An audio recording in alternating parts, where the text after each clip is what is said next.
Hello everyone, welcome to the course of UPSC prelims test series programme 2026। Okay, तो इससे पहले जो test series की श्रृंखला थी उसमें डिस्कस किया था टेस्ट 1 और टेस्ट 2 को। And test 1 was based on Indian polity and governance, test 2 was based on modern history. देख लीजिएगा। और इवन जो टेस्ट 3 है उसका पार्ट 1 हमने डिस्कस कर लिया था। It is also based on Indian polity and governance.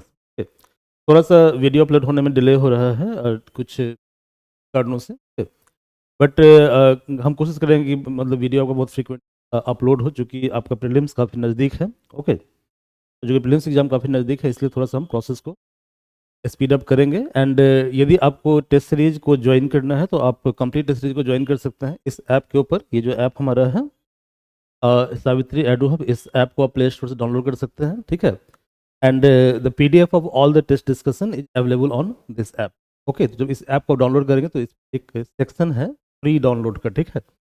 उस सेक्शन के अंदर क्या होगा, सारे PDF आपको मिल जाएंगे। इवन जो मतलब बहुत सारे टेस्ट के आपको डिस्कशन भी वीडियो मोड में मिलेंगे। तो लेट्स स्टार्ट द डिस्कशन। तो पहला प्रश्न क्या है? पहला प्रश्न है कि which of the following bodies और institute audited totally and directly by the CAG. ध्यान से क्वेश्चन को देखिए। क्वेश्चन में क्या कह रहा है? क्वेश्चन में कह रहा है कि ऑडिटिंग जो हो रहा है वो टोटली हो रहा है, ठीक है। सॉरी, क्या क्वेश्चन? क्वेश्चन है कि auditing totally and directly by CAG. अब यूपीएससी में क्या होता है, कुछ वर्ड होते हैं उसको प्रॉपर्ली ध्यान देने की जरूरत है। कई बार क्या होता है, लिखा रहता है कि इसमें से कौन सा सही नहीं। The following not, only, totally. तो जब इन वर्ड्स को आप केयरफुली देखते हैं तो कई बार क्या होता है, एलिमिनेशन काफ़ी आसान हो जाता है। Even if you don't know the answer, आप क्या कर सकते हो, चीज़ों को एलिमिनेट कर सकते हो, ठीक है। मतलब डोंट नो जरूरी नहीं है, क्योंकि आपको सब्जेक्ट बेसिक आइडिया होना चाहिए कि आपने कभी ना कभी को पढ़ा हुआ हो, ठीक है। लेकिन तात्कालिक रूप से आप भूल गए हो चीज़ों को, ठीक है, तो आप चीज़ों को रिकॉल करके सही आंसर को आप क्या कहते हैं, एलिमिनेट कर सकते हैं। तो यहाँ पे क्या लिखा है? लिखा हुआ है कि which of the following bodies are audited totally and directly by the CAG. पहला लिखा हुआ है RBI, reserve bank of India. जो रिजर्व बैंक ऑफ इंडिया है इसका ऑडिटिंग किया जाता है कैग के द्वारा, कोई डाउट नहीं है, ठीक है। लेकिन कंप्लीट ऑडिटिंग RBI का कैग नहीं करता है। समझ में आ रहा है? इसका मतलब पहला ऑप्शन क्या होगा? पहला ऑप्शन आपका गलत हो जाएगा, तो ये ऑप्शन गलत हो गया। अगला है ONGC, oil and natural gas commission, ठीक है, कमीशन, सॉरी ONGC। जो ONGC है ये गवर्नमेंट ऑफ इंडिया का PSU है, ये महारत्ना कंपनी है। क्लियर है? और आप जानते हैं कि हमारे यहाँ पार्लियामेंट में क्या होता है, PSU का जो रिपोर्ट है उसको प्रेसिडेंट के सामने रखा जाता है, ठीक है। मतलब क्या क्या करता है मतलब PSU का ऑडिटिंग करता है, उस रिपोर्ट को रखा जाता है प्रेसिडेंट के सामने, और प्रेसिडेंट उस रिपोर्ट को रखते हैं पार्लियामेंट के सामने, ठीक है। तो यहाँ पर क्या होगा, यहाँ पर कंप्लीट ऑडिटिंग होता है कैग के द्वारा। तो ये बिल्कुल राइट ऑप्शन, ये ऑप्शन क्या बिल्कुल राइट है। LIC, life insurance corporation of India, ठीक है, LIC, ये जो कंपनी है इसको भी ऑडिट किया जाता है कैग के द्वारा, बट टोटली नहीं किया जाता है। समझ में आ रहा है? ठीक है। इसके लिए क्या है, अपना एक स्टैट्यूटोरी बॉडी होता है। स्टैट्यूटोरी का मतलब होता है कि कानूनी प्रावधान के द्वारा, ठीक है, कानूनी प्रावधान के द्वारा स्टैट्यूटोरी बॉडी। और ऐसे ही जो स्टेट बैंक ऑफ इंडिया है इसको भी ऑडिट किया जाता है कैग के द्वारा, लेकिन टोटली ऑडिट नहीं किया जाता है, ठीक है। तो यदि इसी प्रश्न को अलग तरीके से पूछा जाता है कि which of the following bodies are audited by CAG, तो यहाँ पे चारों ऑप्शन क्या होता है, राइट होता है। लेकिन यहाँ पे वर्ड क्या यूज किया, टोटली ऑडिटेड बाई, ठीक है, यानी कि कैग के अलावा अदर एजेंसीज को ऑडिट नहीं करता है, ठीक है। इस केस में सिर्फ दो ऑप्शन राइट होगा, ठीक है, ऑप्शन 3 और 4 गलत हो जाएगा। इसका राइट आंसर क्या होगा? राइट आंसर इसका 2 होगा। इन वर्ड को ध्यान में रखना है, ठीक है। कहाँ कहीं पे नॉट लिखा हो, ओनली लिखा हो, टोटली लिखा हो, सो केयरफुली आपको पढ़ना है यूपीएससी, ठीक है। चलिए अगला प्रश्न क्या है, यहाँ पे सेम एक्सप्लेनेशन है, अब इसको पढ़ लीजिएगा, PDF अवेलेबल है ऐप के ऊपर। Under the constitution of India, Bharat के संविधान के तहत, ठीक है, which of the following rights and privilege are conferred on citizen of India and denied to alien. इसको ध्यान रखिए, ठीक है। तो जो सिर्फ सिटीजन के लिए, only for citizen, only for citizen, तो पहले हम बात करते हैं फंडामेंटल राइट के बारे में। तो फंडामेंटल राइट में कौन कौन सा आर्टिकल है? आर्टिकल 15, 3, 19, 29 और 30। इसको ऑलरेडी हमने टेस्ट 1 में डिस्कस भी किया था शायद, ठीक है। तो ये जो आर्टिकल है it is exclusive privilege of citizen of India, citizen, I am sorry, ठीक है, सिटीजन, क्लियर है, वही हुआ सिटीजन ऑफ इंडिया, ठीक है। यानी कि जो इंडियन सिटीजन है उसके लिए कौन कौन सा फंडामेंटल राइट अवेलेबल है, 15, 16, 19, 29 और 30, आपको ध्यान में रखना है, ठीक है। अब यहाँ पढ़िए क्या क्या ऑप्शन है। तो पहला ऑप्शन है कि right against discrimination on ground of religion, race, caste, sex, place, sorry क्या कहते हैं, प्लेस ऑफ बर्थ। ये आर्टिकल कौन सा है बताइए, ये आर्टिकल 15 है, ये आर्टिकल 15 है, तो इसका मतलब ये ऑप्शन होगा। Right to freedom of speech and expression, assembly, association, movement, residence and profession, ये आर्टिकल 19 है, ठीक है। ये हो गया आपका अंडर आर्टिकल 15, ये हो गया अंडर आर्टिकल 19। 19 अब देखिए 15, 19 आ रहा है, आ रहा है, ठीक है। Right to serve as a जज ऑफ हायर जुडिशरी। अब क्या होता है कि इंडिया के अंदर जो पब्लिक सर्विस होता है, क्या होता है, पब्लिक सर्विस, ठीक है। तो पब्लिक सर्विस के पोस्ट को होल्ड करने के लिए ऑथोराइज कौन है, जो इंडियन सिटीजन होगा, ये कंडीशन है, ठीक है। तो राइट टू सर्व एज जज इन हायर जुडिशरी, तो ये बिल्कुल राइट है, इसके लिए आपको इंडियन सिटीजन बनना पड़ेगा। और right to contest for membership of parliament and state legislature, इसके लिए भी आपका सिटीजन होना अनिवार्य है, ठीक है। तो इसका राइट ऑप्शन क्या होगा, 1, 2, 3, 4, इट इज राइट ऑप्शन। तो यहाँ लिखा हुआ ना article 15 prohibition of discrimination available only to citizen, तो क्या क्या सिटीजन के लिए अवेलेबल है, आर्टिकल 15, 16, 19, 29 और 30, इसको याद कर लीजिए, ठीक है। Article 19 right to freedom available only to citizen, और एलिजिबिलिटी फॉर हायर जुडिशरी ये है article 124, article 217 require Indian citizenship, और एलिजिबिलिटी टू कंटेस्ट इलेक्शन इसके लिए है article 84, article 173, it is for parliament, it is for state legislature, ठीक है। तो यहाँ भी सिटीजनशिप रिक्वायर्ड है, that's why all 4 options are right option, चारों ऑप्शन क्या है, करेक्ट ऑप्शन। अगला प्रश्न है consider the following statement about Gram Nyayalaya, ठीक है, न्यायालय, अब इसी को जरा समझने की कोशिश, ठीक है, ओके। हमारे यहाँ क्या होता है, ठीक है, जैसे एक तो जुडिशरी होता है, जुडिशरी होता है,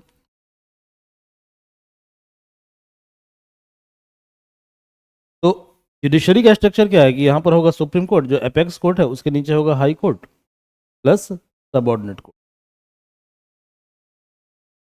क्लियर है। लेकिन जुडिशियल डिले जो होता है, डिले, ठीक है, जुडिशियल डिले जो हो रहा है, ठीक है, इस प्रावधान को एड्रेस करने के लिए हमारे यहाँ जो है अल्टरनेटिव डिस्प्यूट रिजोल्यूशन मैकेनिज्म है, फास्ट ट्रैक कोर्ट हो गया, क्लियर है। और फास्ट ट्रैक कोर्ट का बेस्ट एग्जांपल है कंज्यूमर कोर्ट हो गया, ठीक है। इसके अलावा सरकार क्या करती है, समय समय पर गठित करती है फास्ट ट्रैक कोर्ट को, ताकि पेंडेंसी ऑफ केस को बहुत फास्टली टैकल किया सके, एड्रेस किया सके, ये उसका पर्पस होता है, क्योंकि हमारे यहाँ पेंडेंसी ऑफ केस बहुत ज़्यादा है, क्लियर है।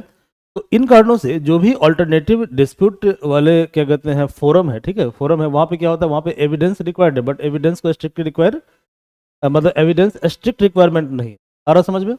तो जनरली कई बार क्या होता है कि वहाँ पर हम कोशिश ये करते हैं कि कंसिलिएशन करवाएं, मतलब कि आपस में सामंजस्य करवाएं, ताकि मैटर कोर्ट तक नहीं जा पाए, या कोर्ट के अंदर यदि मैटर है तो कोर्ट के बाहर भी मैटर को हम एड्रेस कर पाए। तो इस पर्पज से क्या कहते हैं, मतलब ग्राम न्यायालय को एस्टेब्लिश किया गया 2008 में अंडर ग्राम न्यायालय एक्ट 2008, क्लियर है। पढ़िए यहाँ पे ऑप्शन क्या क्या दिया हुआ है। तो हाँ, तो ग्राम न्यायालय के पास क्या होता है, सिविल क्राइम दो तरह का होता है, ठीक है, क्राइम भी दो तरह का होता है, तो इसके लिए दोनों के लिए अलग अलग प्रोसीजर है। एक होता है आपका सिविल क्राइम, एक होता है हीनस क्राइम,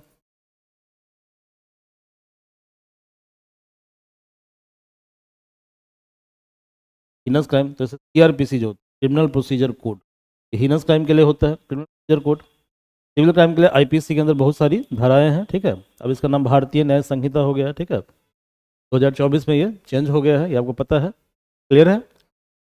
तो यहाँ पर क्या है कि जो ग्राम न्यायालय है, ग्राम न्यायालय इसके पास दोनों पावर है, ठीक है। कई कोर्ट के पास क्या होता है, सिर्फ सिविल क्राइम को डील करने के का राइट होता है, हीनस क्राइम को वो नहीं देख सकता है, क्लियर है। कई क्या होगा, सिर्फ डील करेगा हीनस क्राइम और सिविल क्राइम में डील नहीं करेगा। बट ग्राम न्यायालय के पास क्या है, दोनों पावर है, इवन बहुत सारे सबऑर्डिनेट कोर्ट होता है इनके पास दोनों पावर होता है, क्लियर है। अब पढ़िए क्या है, Gram Nyayalaya can try criminal case where the alleged offence attract a maximum punishment of 3 year. तो ये ऑप्शन गलत है, इसलिए गलत है क्योंकि इसके पास ये तो राइट है, they can try criminal case, but यहाँ पर टर्म जो है, ठीक है, ये नहीं है कि जिसके लिए टर्म मैक्सिमम 3 ईयर होगा उसी केस को ये इंटरटेन कर सकता, ऑप्शन नहीं है, ठीक है। इसलिए पहला ऑप्शन क्या हुआ, गलत हो गया, ठीक है। सेकंड है कि Gram Nyayalaya are strictly bound by rules of evidence, मतलब कि जनरली कोर्ट क्या करता है, एविडेंस के आधार पे जजमेंट सुनाता है। तो rules of evidence provided in the Indian evidence act 1872,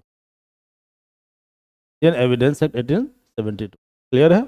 मैंने क्या बताया था, मैंने बताया था कि फास्ट ट्रैक कोर्ट का मेन पर्पस ये होता है कि स्पीडी ट्रायल, क्लियर है। तो स्पीडी ट्रायल में क्या होता है कि हम लोग इससे ये जो स्ट्रिक्ट कंप्लायंस है इससे थोड़ा सा हम डेविएट होते हैं, मतलब कि हमें क्या करना है कि इंडियन एविडेंस एक्ट 22 के तहत जो प्रोविजन है एविडेंस का, ठीक है, उसको स्ट्रिक्टली फॉलो नहीं करना होता है, ठीक है, ताकि केस का ट्रायल फास्टली हो पाए। तो ये ऑप्शन भी क्या है, गलत है, क्योंकि they are not strictly bound by. इसका आंसर क्या होगा, आंसर इसका होगा डी। पढ़िए क्या है, Gram Nyayalaya do not have fix maximum punishment limit of 3 year, they are design to have both civil and criminal case, but the act does not restrict their jurisdiction only to offence within maximum 3 years. Gram Nyayalaya act 2008 जो है ये allow करता है कि हमें simplified procedure को follow करना है, ठीक है, we have to follow simplified procedure, ठीक है। तो they can relax strict application of Indian evidence act, ताकि स्पीडी जस्टिस प्रोवाइड कर पाए, ठीक है। With reference to governor of state consider the following statement, यहाँ पे गवर्नर के बारे में कुछ है, he is entitled to such emolument allowances and privilege as may be determined by the president. Okay? When he is governor of 2 or more states, the emolument and allowances are shared by a state in such proportion determined by the parliament. Clear है। ये पहला option गलत है, क्योंकि ये decide कौन करता है, पार्लियामेंट डिसाइड करता है। कौन डिसाइड करता है, पार्लियामेंट, और ये डिसाइड करता है प्रेसिडेंट। पढ़ लेते हैं क्या इसका राइट आंसर है। तो इमोलूमेंट एंड अलाउंसेज ऑफ गवर्नर जो होता है इसको डिटरमाइन किया जाता है पार्लियामेंट के द्वारा, किसके द्वारा, ध्यान रखिएगा, ठीक है।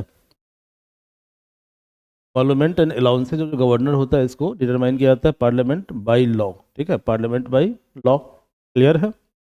और जब सेम पर्सन एक या एक से ज़्यादा स्टेट का गवर्नर होता है, ओके, इस केस में इमोलूमेंट वगैरह जो होता है ये कौन डिसाइड करता है, president decide,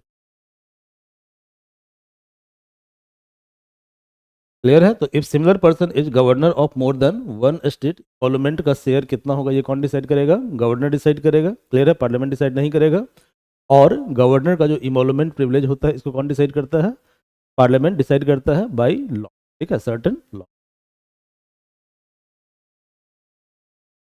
election commission of India is empowered to determine the manner in which Lok Sabha seats are allocated to each, बिल्कुल गलत है, ठीक है, ये राइट इलेक्शन कमीशन के पास ये राइट नहीं होता, ठीक है। यानी किस स्टेट को लोकसभा का कितना सीट मिलेगा ये कौन डिसाइड करता है, ये डिसाइड करता है पार्लियामेंट। कौन डिसाइड करता है, पार्लियामेंट। तो ये ऑप्शन गलत है। 87th amendment act of 2003 provided for the delimitation constituency on the basis of 1971 census, 1971 census, 1971 census. 1971 census के तहत जो है 2026 तक, क्लियर है, ठीक है, 2026 तक जो है डिलिमिटेशन ऑफ कॉन्स्टिट्यूएंसी को क्या किया गया है, फ्रीज कर दिया गया, मतलब 26 के बाद ही लॉ बनेगा, ठीक है। अब पढ़ लेते हैं सोल्यूशन क्या क्या दिया हुआ है, सोल्यूशन। आर्टिकल 81 82 ये प्रोवाइड करता है allocation of seat among the state, okay, by the parliament. कौन डिसाइड करता है, पार्लियामेंट डिसाइड करता है, ठीक है, through delimitation law, okay, not directly by election commission, कि डिलिमिटेशन लॉ जो पार्लियामेंट ने बनाया है उसके तहत ये डिसाइड किया जाता है, ठीक है, कि कौन से स्टेट को लोकसभा का कितना सीट एलोकेट किया जाएगा, क्लियर है। तो पहला ऑप्शन गलत हो गया। और 87th अमेंडमेंट एक्ट जो है it freeze the total number of seat in the Lok Sabha and state assembly, मतलब कि लोकसभा और स्टेट असेंबली के अंदर जो है, ठीक है, सीट कब तक नहीं बढ़ेगा, 2026 तक नहीं बढ़ेगा, ठीक है। और जो 26 तक सीट नहीं बढ़ेगा तो करंट जो सीट है लोकसभा के अंदर या स्टेट लेजिस्लेचर के अंदर, इसका बेसिस क्या है, इसका बेसिस है 1971 का सेंसस, क्योंकि ओरिजिनल जो कॉन्स्टिट्यूशन है वो ये कहता है, ठीक है, कि हर एक सेंसस के बाद आफ्टर एवरी सेंसस हमें क्या करना है, हमें नंबर ऑफ कॉन्स्टिट्यूएंसी को रिवाइज करना है, समझ में आ रहा है, नंबर ऑफ सीट को रिवाइज करना है, ठीक है। लेकिन जब 1971 में इंदिरा गांधी गवर्नमेंट थी तो उसमें क्या था कि हमारा पॉपुलेशन बहुत ज़्यादा बढ़ रहा था, ठीक है, क्लियर है। तो यदि पॉपुलेशन के प्रोपोर्शन में हम क्या करेंगे, प्रोपोर्शन में सीट को इंक्रीज करेंगे तो कहीं ना कहीं हो सकता है कि हमारा फिजिकल जो एक्सचेकर है, ठीक है, या गवर्नमेंट का जो ट्रेजरी है उसके ऊपर एक्स्ट्रा बर्डन बहुत ज़्यादा बढ़ जाए, ठीक है। तो इन कारणों से जो है क्या किया गया, डिलिमिटेशन कमीशन लॉ लाया गया, ठीक है, और डिलिमिटेशन लॉ को बार बार अपडेट किया जाता है, ठीक है। उस लॉ में ये प्रोविजन है कि 2026 तक जो है 1971 सेंसस के आधार पर जो सीट एलोकेट हो गया, ठीक है, वही सीट रहे। तो मैं भी देखिए अब तो पार्लियामेंट बन चुका है, हमारा नया पार्लियामेंट बन गया है, तो अब शायद सीट बढ़े। ओके, लेकिन अब यहाँ पे ध्यान दो जरा, ठीक है। लेकिन यहाँ पर एक डिबेट अभी है, ठीक है। डिबेट क्या, जरा ध्यान से दीजिए, देखिए। अभी एक डिबेट चल रहा है जो यूपीएससी पूछता भी है, नॉर्थ वर्सेज साउथ। ये पीटी में पूछता है, मेंस में पूछता है। अब देखो जो नॉर्दर्न स्टेट है वहाँ पॉपुलेशन क्या है, पॉपुलेशन बहुत फास्टली ग्रो किया, पॉपुलेशन बहुत ज़्यादा है। तो जनरली क्या होता है कि सीट का जो एलोकेशन है उसका आधार होता है पॉपुलेशन। का आधार क्या होता है, जनसंख्या, पॉपुलेशन, पॉपुलेशन। यदि पॉपुलेशन को बढ़ाने को लेकर, पॉपुलेशन को कंट्रोल करने के लेकर आप विजडम नहीं दिखा रहे, तो क्या ये अच्छी बात है, कंट्री के डेवलपमेंट के लिए अच्छी बात है? नहीं है, ठीक है। तो अब जो नॉर्थ स्टेट है, नॉर्थ जो स्टेट है, उन्होंने क्या किया कि पॉपुलेशन को कंट्रोल करने के लिए जो अप्रोप्रिएट मेजर है लिया भी होगा या नहीं भी लिया होगा, लेकिन उसका इफेक्ट नहीं दिखा, ठीक है। बट साउथ में दिखा कि साउथ के स्टेट ने क्या किया, काफी अच्छा काम किया पॉपुलेशन कंट्रोल के ऊपर, ठीक है। और वहाँ पॉपुलेशन एक तरह से बैलेंस हो गया, ठीक है। अब यहाँ पॉपुलेशन ज़्यादा है तो इनको सीट ज़्यादा मिलना चाहिए। इन्होंने तो होशियारी नहीं की, इनका तो पॉलिसी फेल हो गया, पॉपुलेशन कंट्रोल मेजर के मामले में ये इफेक्टिव नहीं हो पाया। यानी कहने का मतलब ये हुआ कि पॉपुलेशन कंट्रोल के मामले में ये इनइफेक्टिव है, फिर भी इनको सीट ज़्यादा मिलेगा। और ये इफेक्टिव है, फिर भी इनको सीट कम मिलेगा, तो ये कहीं ना कहीं अनजस्टिफाइड होगा। ओके, तो ये डिबेट आजकल बहुत ज़्यादा चल रहा है, ठीक है। ये डिबेट 2020 से लगातार एग्जाम में पूछ रहा है, इसको आप लोग देखिएगा, ठीक है, तरह में कवर होते रहता है।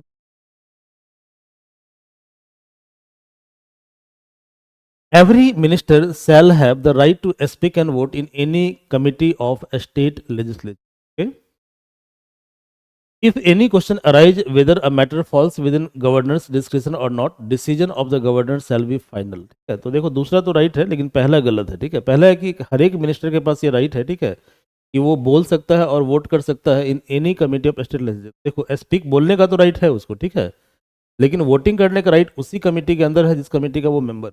समझ में आ रहा है, ठीक है। तो पहला ऑप्शन गलत हो जाएगा, मतलब मिनिस्टर के पास जो है स्टेट लेजिस्लेचर का जो कमेटी है उसमें स्पीक बोलने का राइट है, लेकिन वोटिंग करने का राइट सिर्फ उसी कमेटी के अंदर है जिस कमेटी का वो मेंबर है। ओके, तो इन कारणों से पहला ऑप्शन क्या होगा, गलत होगा, ठीक है। If any question arise whether a matter falls within governor's discretion और नॉट, मतलब कि गवर्नर की डिस्क्रिप्शनरी पावर में क्या आता है और नहीं आता, ठीक है, इस तरह क्वेश्चन अराइज होता है, ठीक है। तो इस केस में गवर्नर का डिसीजन क्या होगा, फाइनल होगा, तो ये बिल्कुल राइट है। तो इसलिए इसका आंसर क्या होगा, इसका आंसर होगा two only. If you want to join Indian polity course, यदि आप इसको ज्वाइन करना चाहते हो, ठीक है, ये कोर्स अवेलेबल है हमारे ऐप के ऊपर, सावित्री एडू हब। इस ऐप को आप डाउनलोड कर सकते हैं गूगल प्ले स्टोर से, इस पर आप और कोर्स को आप परचेज कर सकते हैं। और यदि आपको ऑफलाइन कोर्स को ज्वाइन करना है, क्योंकि कोर्स दोनों मोड में अवेलेबल है, तो यदि ऑफलाइन कोर्स को आपको ज्वाइन करना है, then in this case you have to our centre that is based in Darbhanga, Bihar. अगला प्रश्न, हाँ तो देखिए, article 188 provides that a minister may speak in the committee, मतलब मिनिस्टर के पास बोलने का अधिकार है, अपने ओपिनियन को रखने का अधिकार है, but does not automatically have right to vote in all committee, ठीक है। ऑल कमिटी में ऑटोमेटिकली उसको वोटिंग करने का राइट नहीं है। ये कौन सा आर्टिकल कहता है, ये कहता है आर्टिकल नंबर 188। समझ में आ रहा है, तो पहला ऑप्शन क्या हुआ, गलत हो गया। विच of the following function provided by panchayat under the 11th schedule of Indian, ये बहुत इंपॉर्टेंट क्वेश्चन। 11th शेड्यूल के अंदर 29 सब्जेक्ट आते हैं, 29 सब्जेक्ट आते हैं, ठीक है।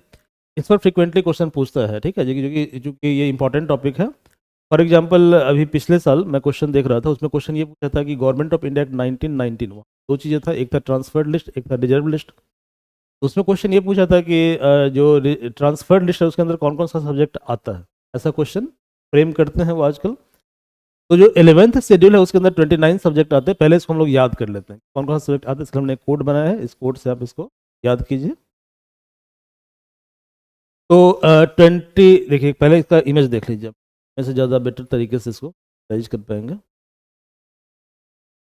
तो 29 सब्जेक्ट है 11th शेड्यूल के अंदर। कितने सब्जेक्ट हैं, 29 सब्जेक्ट है 11th शेड्यूल के अंदर, और ये कवर होता है आर्टिकल 243 जी, आर्टिकल 243 जी, ये आपको याद रखना है। ओके, सब्जेक्ट को इस तरह से डिवाइड किया गया, तो सब्जेक्ट को हमने डिवाइड किया है 5 पार्ट में। तो पहला पार्ट क्या है, पहला पार्ट है एग्रीकल्चर एंड अलाइड एक्टिविटी, इसके अंदर आता है agriculture and extension, land improvement and reform, minor irrigation. इसके अलावा fisheries, social and farm forestry, irrigation and water management, animal husbandry. थोड़ा बोर हो रहे होंगे ना, बट मैं भी अब इसको याद करवाता हूँ ट्रिक।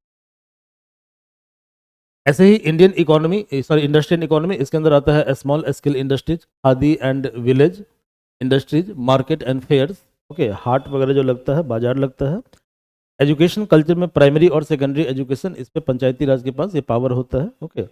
जैसे वोकेशनल ट्रेनिंग हो गया, adult and non formal education, library, cultural activity promote कर सकते हैं। सोशल वेलफेयर एंड हेल्थ, तो हेल्थ एंड सैनिटेशन से वर्क कर सकता है पंचायती राज। विमेन एंड चाइल्ड डेवलपमेंट इससे वर्क करेगा। सोशल वेलफेयर ऑफ हैंडीकैप, जो विकलांग होते हैं। इसके अलावा health and sanitation, family welfare, welfare of weaker section, poverty alleviation, PDS यानी कि सहकारिता की दुकान होती है जहाँ पे सस्ते रेटों पे अनाज मिलता है, under food security act 2013।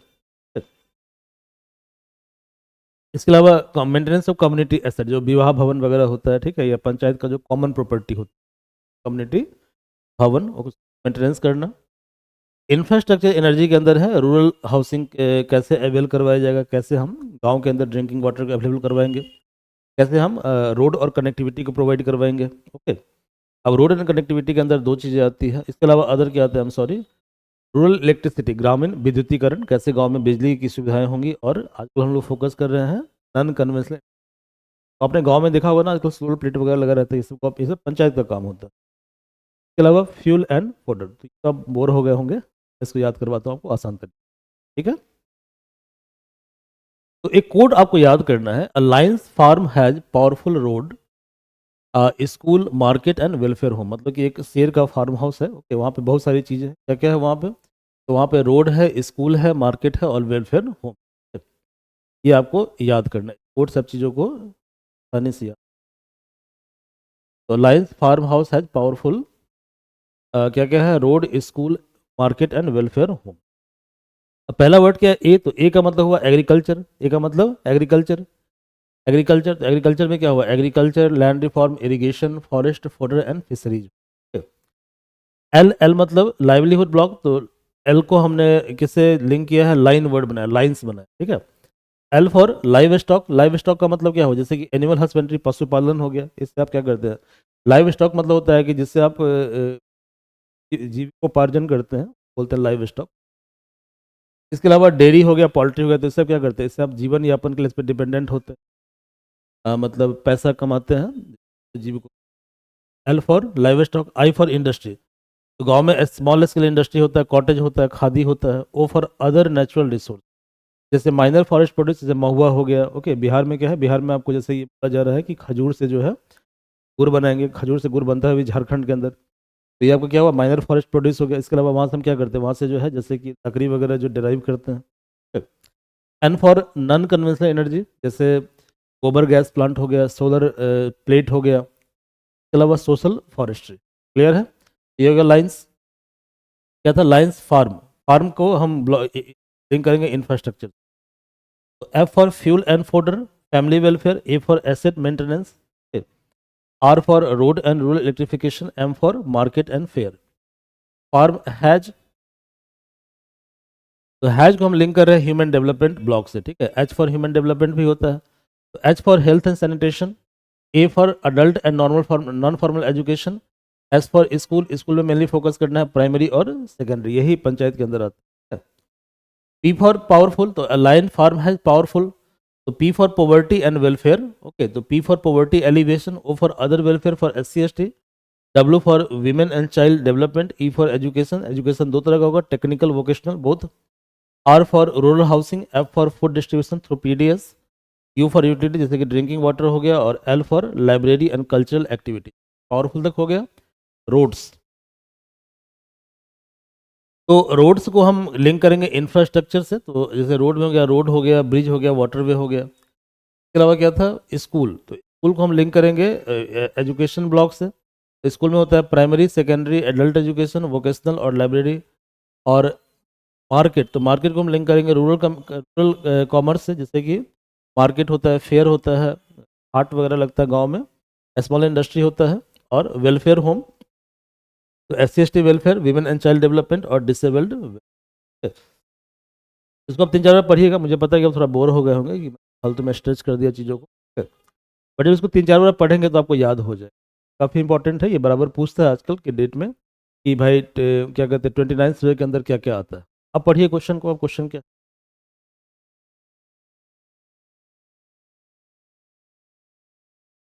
Which of the following function are provided to panchayat under the 11th schedule of Indian Constitution? 29 subject है। पहला है agriculture including agriculture expanse, implementation of land reform, ये तो नहीं है, लैंड रिफॉर्म तो नहीं आता उसके अंदर, तो लैंड रिफॉर्म तो 2 गलत हो गया। क्या हुआ? गलत हो गया। अब 2 गलत हो गया तो देखो अब तुम कोई जरूरी नहीं तुमको पूरा याद रहे, ठीक है, तुमको मालूम है कि 2 गलत है तो इसका मतलब ये हुआ कि देखो 2 कहाँ पर है, BCD तीनों में है, ठीक है, तो इसका मतलब क्या हुआ कि BCD गलत होगा तो A राइट होगा, चेक कर लो, A ही राइट है ना। लैंड रिफॉर्म कर सकता है, लैंड रिफॉर्म कर सकता है। अच्छा, implementation of land, I am sorry, land reform मैं गलत समझ गया। इम्प्लीमेंटेशन ऑफ लैंड रिफॉर्म तो ये इम्प्लीमेंट तो कर ही सकता है ना, ये इम्प्लीमेंट कर सकता है। एग्रीकल्चर इंक्लूडिंग एग्रीकल्चर एक्सटेंशन तो ये तो राइट है, ठीक है। फिशरीज ये भी कर सकता है। स्मॉल स्केल इंडस्ट्रीज ये भी कर सकता है। Technical training and vocational education तो सब कर सकता है, पांचों कर सकता है। डी आंसर होना क्या इसका आंसर, डी ही आंसर है सर। ये लिस्ट आप देख लीजिएगा, it is important list, okay. Which of the following best describe the primary mandate of national cooperative development corporation? इसका प्राइमरी मैंडेट क्या है? The primary mandate of national cooperative development corporation, इसका main mandate, उद्देश्य क्या है? इसका main देख लेते हैं क्या इसका मैंडेट है। नेशनल कोऑपरेटिव डेवलपमेंट कॉर्पोरेशन जो है इसको सेटअप किया गया 1963 में अंडर एक्ट ऑफ पार्लियामेंट, यानी ये स्टैट्यूटरी बॉडी है। कैसा बॉडी है? स्टैट्यूटरी बॉडी है। Any body established under certain act of parliament और state legislature, that is called statutory body. Clear है? इसका मैंडेट है plan, promote and finance programme for development of cooperative society, particularly in agriculture, rural industry और related sector, यानी कि agriculture और जो rural industry होता है या उससे संबंधित जो भी सेक्टर होता है, okay, उसके अंदर क्या करना? प्रमोट करना कोऑपरेटिव सोसाइटी। इसके अलावा प्रोवाइड करना loan and financial assistance to cooperative for production, marketing, storage, processing and infrastructure, यानी कि इन सब पर्पज के लिए क्या करेगा? लोन प्रोवाइड करेगा cooperative. Okay, now read the option. तो to regulate the functioning of cooperative bank, तो ऐसा तो है नहीं, कोऑपरेटिव बैंक को रेगुलेट वो नहीं करेगा, ठीक है। To provide agriculture subsidy directly to farmer, subsidy provide नहीं करेगा, तो ये गलत है। To plan, promote and finance programme for development of cooperative, ये बिल्कुल राइट ऑप्शन है, ठीक है, तो सी राइट ऑप्शन इसका आंसर। To conduct election for cooperative society at the state level, ये गलत है। ये क्वेश्चन गवर्नेंस से था ना, गवर्नेंस में लिखा हुआ कोऑपरेटिव टर्म। ये आपका हो गया जैसे कि रेगुलेटरी अथॉरिटी, ये गवर्नेंस में लिखा हुआ है, स्टैट्यूटरी बॉडी सिलेबस में दिया हुआ है, regulatory statutory. With respect to FSSAI initiative on Ayurveda Aahara, Ayurveda आहार मतलब कि आयुर्वेदिक आहार होना चाहिए, फूड होना चाहिए। विच ऑफ द फॉलोइंग इनकरेक्ट, अब ध्यान दीजिए यहाँ पे लोग क्या करता है, यहीं पे गलती, मैंने आपको बताया था ओनली ऑल, ओके, यहाँ भी लोग गलती करते हैं, इसको पूरा हम लोग पढ़ नहीं पाते हैं। मैं भी एग्जामिनर था, मैं भी ऐसे ही करता था, ठीक है, पूरा पढ़ लिया, अच्छा करेक्ट होगा, ठीक है, सही मार दिया। जब घर पर अगर मैच कर रहे हैं 4 फ्रेंड मिलके, तो वहाँ पे हम देख रहे हैं कि अरे ये तो गलती हो गया, ब्लंडर हो गया भैया, हाँ ना भैया, तो ब्लंडर नहीं करना है, समझ गए बात को।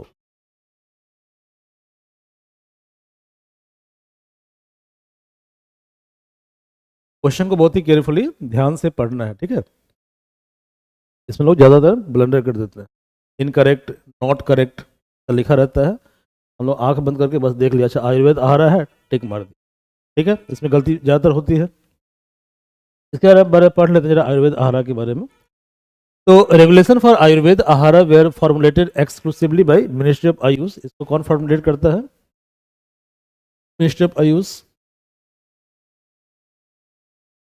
तो regulation are not formulated exclusively by ministry of AYUSH, they are developed, okay, अच्छा ये गलत ऑप्शन है, ठीक है। तो इसका जो रेगुलेशन है ये करता है FSSAI in consultation with other, okay, तो इसमें क्या क्या होगा, इसमें जो इसका जो रेगुलेशन होगा वो होगा FSSAI plus ministry of Ayush होगा इसके अंदर, मिनिस्ट्री ऑफ आयुष होगा, आयुष। क्लियर है? आयुष जानते हैं ना, आयुर्वेदा, योगा, यूनानी, सिद्धा, होम्योपैथी तो बोलते हैं आयुष। ठीक है, आयुष। और इसके अलावा अदर जो भी है स्टेक होल्डर है, मतलब कि अदर जो भी इन्वॉल्व, अदर जो भी स्टेक होल्डर हैं ये सभी होंगे। ठीक है, ये पहला ऑप्शन क्या हुआ, गलत हो गया। यहाँ पे लिखा हुआ है कि रेगुलेशन फॉर आयुर्वेदा, अब देखो यहाँ ध्यान दो, एक्सक्लूसिवली ओनली। ठीक है इसलिए गलत हो गया। समझ गए मेरी बात को? तो इसका वर्ड ध्यान देना है। क्लियर है? एक्सक्लूसिवली, तो इसलिए ठीक है, ये राइट आंसर होगा।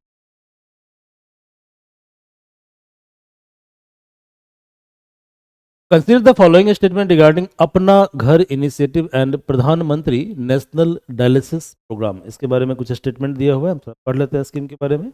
ये स्कीम है क्या? तो जो अपना घर इनिशिएटिव है इसको इम्प्लीमेंट किया जा रहा है ministry of women and child development के, कौन इसको इम्प्लीमेंट कर रहा है? Ministry of women and child development और स्टेट गवर्नमेंट। इसका फोकस क्या है? इसका फोकस ये है कि हम शेल्टर होम प्रोवाइड करेंगे, डेस्टिट्यूट इसको छोड़ दिया गया है, ठीक है, जो होमलेस है, जो अबेंडेंड इसको छोड़ दिया गया है, और जो वल्नरेबल है खासतौर पे विमेन और चिल्ड्रन, इस सब के लिए हम क्या करेंगे? शेल्टर होम की व्यवस्था करेंगे। इसमें एनजीओ को इन्वॉल्व करेंगे, तो मैं involve NGO but it is not PPP driven, ये पीपीपी ड्रिवन नहीं है। ठीक है, ये पीपीपी ड्रिवन नहीं है, पब्लिक प्राइवेट पार्टनरशिप पे बेस्ड नहीं है। ओके, प्रधानमंत्री नेशनल डायलिसिस प्रोग्राम। क्लियर है? अब देखो, अब यहाँ पे थोड़ा सा लॉजिक भी लगाना होता है। ठीक है, जैसे कि ये जो अपना घर स्कीम है, इसमें क्या है कि शेल्टर होम प्रोवाइड करेंगे ऐसे लोगों के लिए जो वल्नरेबल है, डेस्टिट्यूट है, अबेंडेंड है। ओके, तो जनरली क्या होता है, जो सोशल इनिशिएटिव होता है, ओके, वहाँ पे प्राइवेट सेक्टर को इन्वॉल्व नहीं किया जाता। इसलिए बेसिक कॉन्सेप्ट होता है, जब पब्लिक एड पढ़ेंगे, ठीक है, तो वहाँ पे एक बेसिक कॉन्सेप्ट होता है कि जैसे एडमिनिस्ट्रेशन जो है ये दो तरह का होता है। समझिए, थोड़ा सा मैं स्ट्रेच कर रहा हूँ। तो हमेशा जो पब्लिक एडमिनिस्ट्रेशन है उसका पर्पस होता है वेलफेयर, मतलब कि वो प्रॉफिट के लिए काम करता ही नहीं है। समझ में आ रहा है? जबकि जो प्राइवेट एडमिनिस्ट्रेशन होता है तो ओरिएंटेशन कहीं ना कहीं क्या होता है? प्रॉफिट होता है, प्रॉफिट होता है। लेकिन 91 के बाद ये कॉन्सेप्ट चेंज हो गया इंडिया के अंदर। ठीक है, जब इंडिया के अंदर एलपीजी रिफॉर्म आया 1991 में, तो now both are working for collective goal. तो अब क्या हो रहा है, 91 के बाद जो प्राइवेट सेक्टर है प्लस पब्लिक सेक्टर है, दोनों काम कर रहा है किसके लिए? दोनों काम कर रहा है कलेक्टिव गोल के लिए। कलेक्टिव गोल क्या है? Welfare plus profit, profit. But despite all this fact, कहीं ना कहीं प्राइवेट जो है ज़्यादा प्रॉफिट ओरिएंटेड होगा। क्लियर है? और पब्लिक क्या होता है? पब्लिक लेस प्रॉफिट ओरिएंटेड होता है। सरकार जो होता है, ठीक है, सरकार का जो मेन उद्देश्य होता है वो क्या होता है? पहले वेलफेयर होता है, प्रॉफिट बाद में आता है। प्राइवेट के लिए अभी भी बहुत हद तक क्या होता है? प्रॉफिट पहले होता है, वेलफेयर बाद में आता है। But they are also doing great work. अब पढ़िए ध्यान से, अपना घर जो इनिशिएटिव है यहाँ पे क्या है? ये सोशल सेक्टर स्कीम है। क्लियर है? तो यहाँ पे क्या होगा, पीपीपी मॉडल पे इसको लाना कहीं ना कहीं क्या होगा, मतलब वायबल ऑप्शन नहीं होगा सरकार के लिए। ऐसी चीज़ों को थिंक कीजिए, चीज़ों को सोचिएगा, तो अब बहुत बहुत सारा आंसर वैसे भी बन। प्रधानमंत्री नेशनल डायलिसिस प्रोग्राम जो है इसको इम्प्लीमेंट किया जा रहा है ministry of health and family welfare के द्वारा अंडर एनएचएम। ठीक है, टारगेट ग्रुप कौन है? Poor patient with kidney failure, specially BPL patient जो होता है। तो यहाँ पर ये स्ट्रॉन्ग पीपीपी मॉडल बेस्ड। ठीक है, अब तुम पूछोगे कि ये भी तो सोशल वेलफेयर, तो यहाँ पर पीपी मॉडल क्यों है? ठीक है, तो सरकार के पास लिमिटेशन है ना भैया, सरकार के पास क्या होता है? बजट का एक लिमिटेशन होता है। ठीक है, तो यदि किसी प्रोग्राम को हम नेशनल लेवल पर लार्ज स्केल पर लेकर जाएंगे, ठीक है, इस केस में क्या करना पड़ेगा हमें? जैसे कि जो डायलिसिस सेंटर वगैरह होता है वो मैक्सिमम प्राइवेट प्राइवेट सेक्टर है, तो उससे सरकार कहीं ना कहीं क्या करेगा? सरकार कहीं ना कहीं एमओयू साइन करेगा। क्लियर है? उससे एग्रीमेंट करेगा। इसीलिए यहाँ पर आपका आपके लिए कंपल्सन है कि आपको इन्वॉल्व करना पड़ेगा पब्लिक सेक्टर, सॉरी, इन्वॉल्व करना पड़ेगा प्राइवेट सेक्टर को। क्लियर है? चलिए, तो both initiative are implemented by ministry of health and family welfare. तो ये गलत हो गया, ये ऑप्शन जो है गलत हो गया ना। ठीक है, क्योंकि जो अपना घर है इसको कौन इम्प्लीमेंट कर रहा है? ओके, इसको इम्प्लीमेंट कर रहा है कौन? Ministry of women and child development. Okay, और इसको इम्प्लीमेंट कौन कर रहा है? Ministry of health and family welfare. ठीक है, ministry of health and family welfare under national health mission, ये प्रोग्राम है गवर्नमेंट ऑफ इंडिया का, एनएचएम। पहला गलत होगा। both initiative primarily target the welfare of vulnerable section of the population. Okay, both initiative extensively leverage the public private partnership model for implementation. ये गलत है. जो leverage मतलब होता है यूटिलाइज करना, तो दोनों क्या कर रहा है, दोनों मॉडल यूटिलाइज कर रहा है पीपी मॉडल को, तो ये गलत है. पहला जो मॉडल है वो पीपीपी बेस्ड नहीं है, यानी 1-3 रॉन्ग है. ठीक है, और 2 राइट होगा. इसका आंसर क्या है, देख लीजिए. आंसर नहीं दिया हुआ. दोनों का पर्पस वही है कि वल्नरेबल को ये करना. हार्ट ऑन व्हील इनिशिएटिव, इसका सिग्निफिकेंस क्या है. ठीक है, हार्ट ऑन व्हील, हार्ट समझते हैं, गांव घर में जो बाजार लगता है उसको हार्ट बोलते हैं.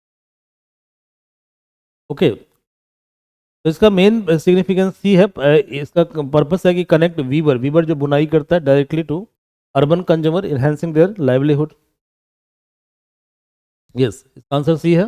का एम है connect weaver directly with the urban consumer enhancing their livelihood.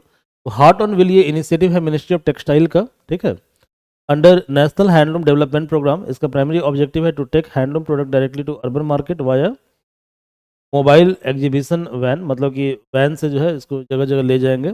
इससे वीवर को सहायता मिलेगा क्योंकि डायरेक्टली वो कंज्यूमर से कनेक्ट हो रहा है. ठीक है, इंटरमीडियरी जो है वो साइड हो जाएगा, क्योंकि ज़्यादातर कमीशन कौन खा जाता है, डेयरी खा जाता है. जैसे हमारे एग्रीकल्चर मार्केट में मेन प्रॉब्लम क्या होता है, अभी देखो प्याज का दाम काफ़ी कम हो गया है ना, तो मेन प्रॉब्लम यही होता है. जैसे फार्मर है, मार्केट है, बीच में कौन है, इंटरमीडियरी है, मध्यस्थता करने वाले लोग, इंटरमीडियरी, कमीशन खाते हैं ज़्यादातर. अब फार्मर जो है मतलब, और ओके, और दिक्कत क्या है कि हमारे यहाँ एक कानून है APMC act, agro produce marketing committee act. यहाँ पे farmer is compelled to sell their product in particular market. Clear है, तो इन कारणों से इसका ये, इस लॉ का ये लोग गलत फायदा उठाते हैं. ठीक है, तो क्या होता है, मान लो किसान ने कोई सामान को प्रोड्यूस किया 10 रुपये में, इन्होंने बोला कि हम इस सामान को खरीदेंगे आपसे, क्या बोलते हैं उसको, 7 रुपये में, 8 रुपये में, और इसको इसने जाकर बेच दिया मार्केट में 50 रुपये में. मैक्सिमम कमीशन तो यही खा रहा है.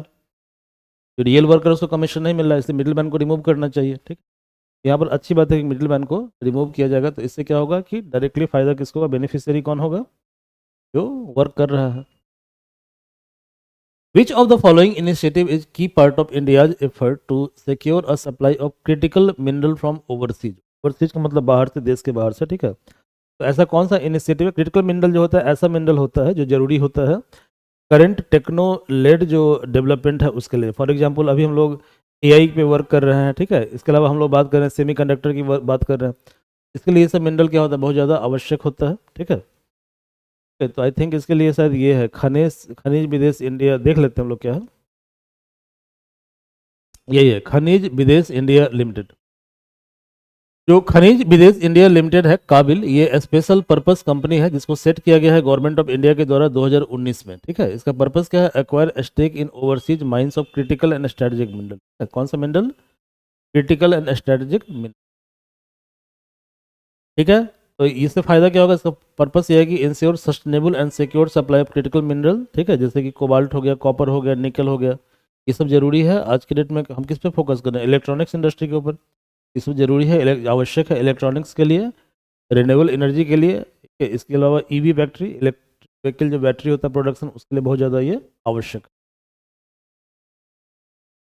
If you want to join our optional course, तो physics optional course is available. ये कोर्स आपको स्टार्ट हो चुका है, 10 नवंबर से कोर्स स्टार्ट हुआ है. अभी हम लोग मैकेनिक्स कोर्स चला रहे हैं, मतलब मैकेनिक्स कोर्स चल रहा है अभी. कोर्स का ड्यूरेशन 1 ईयर का है. 1 ईयर में कोर्स पूरा कंप्लीट आपका हो जाएगा ऑप्शनल पेपर का. बाकी डिटेल्स के लिए आप ऐप पर जाइएगा, ऐप पर आपको सारा information, get all the information. अच्छी बात यह है कि आपको यहाँ पर हर एक क्वेश्चन का सॉल्यूशन मिलेगा.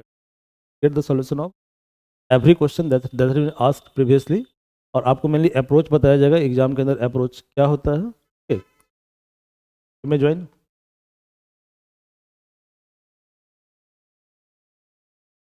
विथ रेफरेंस टू प्रधानमंत्री उज्ज्वला योजना, कौन सा योजना है, प्रधानमंत्री उज्ज्वला योजना.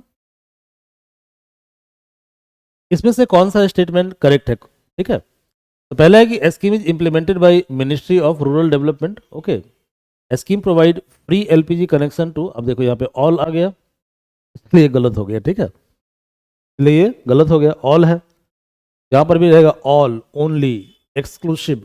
इसको थोड़ा ध्यान, अच्छा अच्छा, हर जगह पे अप्लाई मत कर देना इस ट्रिक को, ठीक है। हम लोग स्टार्टिंग में क्या करते थे ना, जो शुरू में नैन तैयारी करते थे तो बस सर्च करते थे कहाँ पे ऑल लिखा है, ओनली लिखा है, ठीक है, उसमें आँख बंद कर टिक लगा दिया। ऐसा नहीं है, जब तक आपको जानकारी नहीं उसको टिक नहीं करना है, बट हाँ इससे हेल्प मिलता है, ठीक है।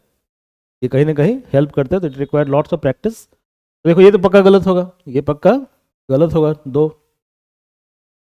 कि scheme provide LPG, free LPG connection to all rural household. Clear है, ठीक है। अब यहाँ पे थोड़ा लॉजिक तुम लगा सकते हो ना यार, ठीक है। जैसे कि अब जो क्या क्या लिखा कि ऑल रूरल हाउस होल्ड, तो क्या क्या गांव में सभी मतलब गरीब ही होंगे क्या, गांव में अमीर नहीं होंगे? तो इस तरीके से आप इसको एलिमिनेट कर सकते हो। तो दो क्या होगा, गलत होगा।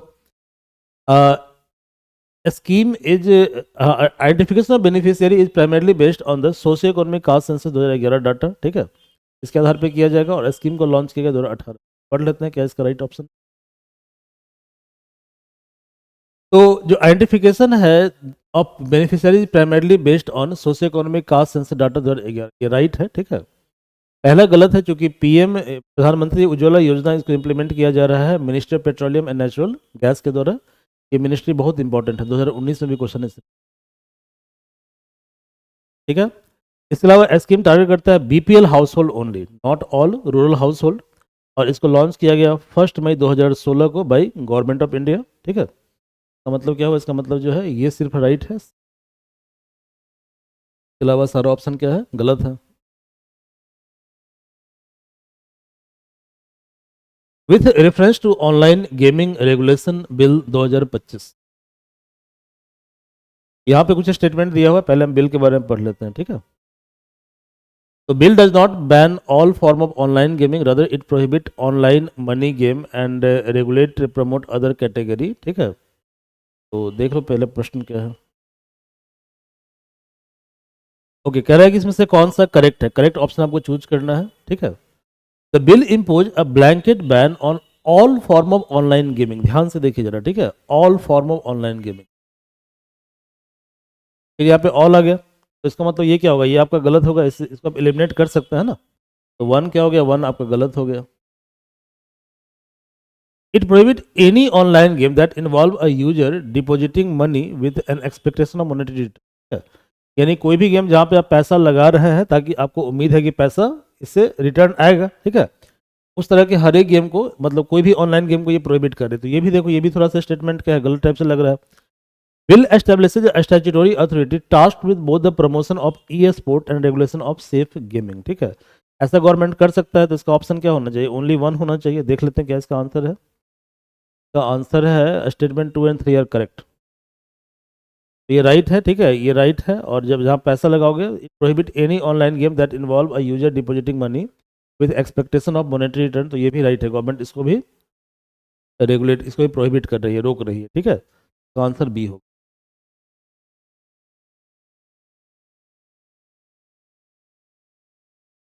Consider the following statement regarding election commission of India, ठीक है। Chief election commissioner enjoy a tenure of 5 year और until the age of 65 whichever is earlier. ये चेंज हो गया, क्योंकि सुप्रीम कोर्ट ने अभी कुछ दिन पहले जजमेंट दिया था, ठीक है। तो अब अपॉइंटमेंट उसी के आधार पे होता, okay. Election commission function as a quasi judicial body in resolving election dispute. तो देखो, क्वासी जुडिशियल बॉडी के तौर पे एक्ट तो करता है, लेकिन शायद वो इसके लिए करता है, जैसे कि मॉडल कोड ऑफ कंडक्ट होता है उसके लिए करता है। Appointment process of election commission change after 2023 supreme court ruling, right है। Election commission of India has the power to remove political party recognition for violating electoral law, ये right है, ठीक है, ये बिल्कुल पावर उसके पास। देखो 4 राइट है, ठीक है, 3 राइट है, 4 और 3 कहाँ कहाँ है।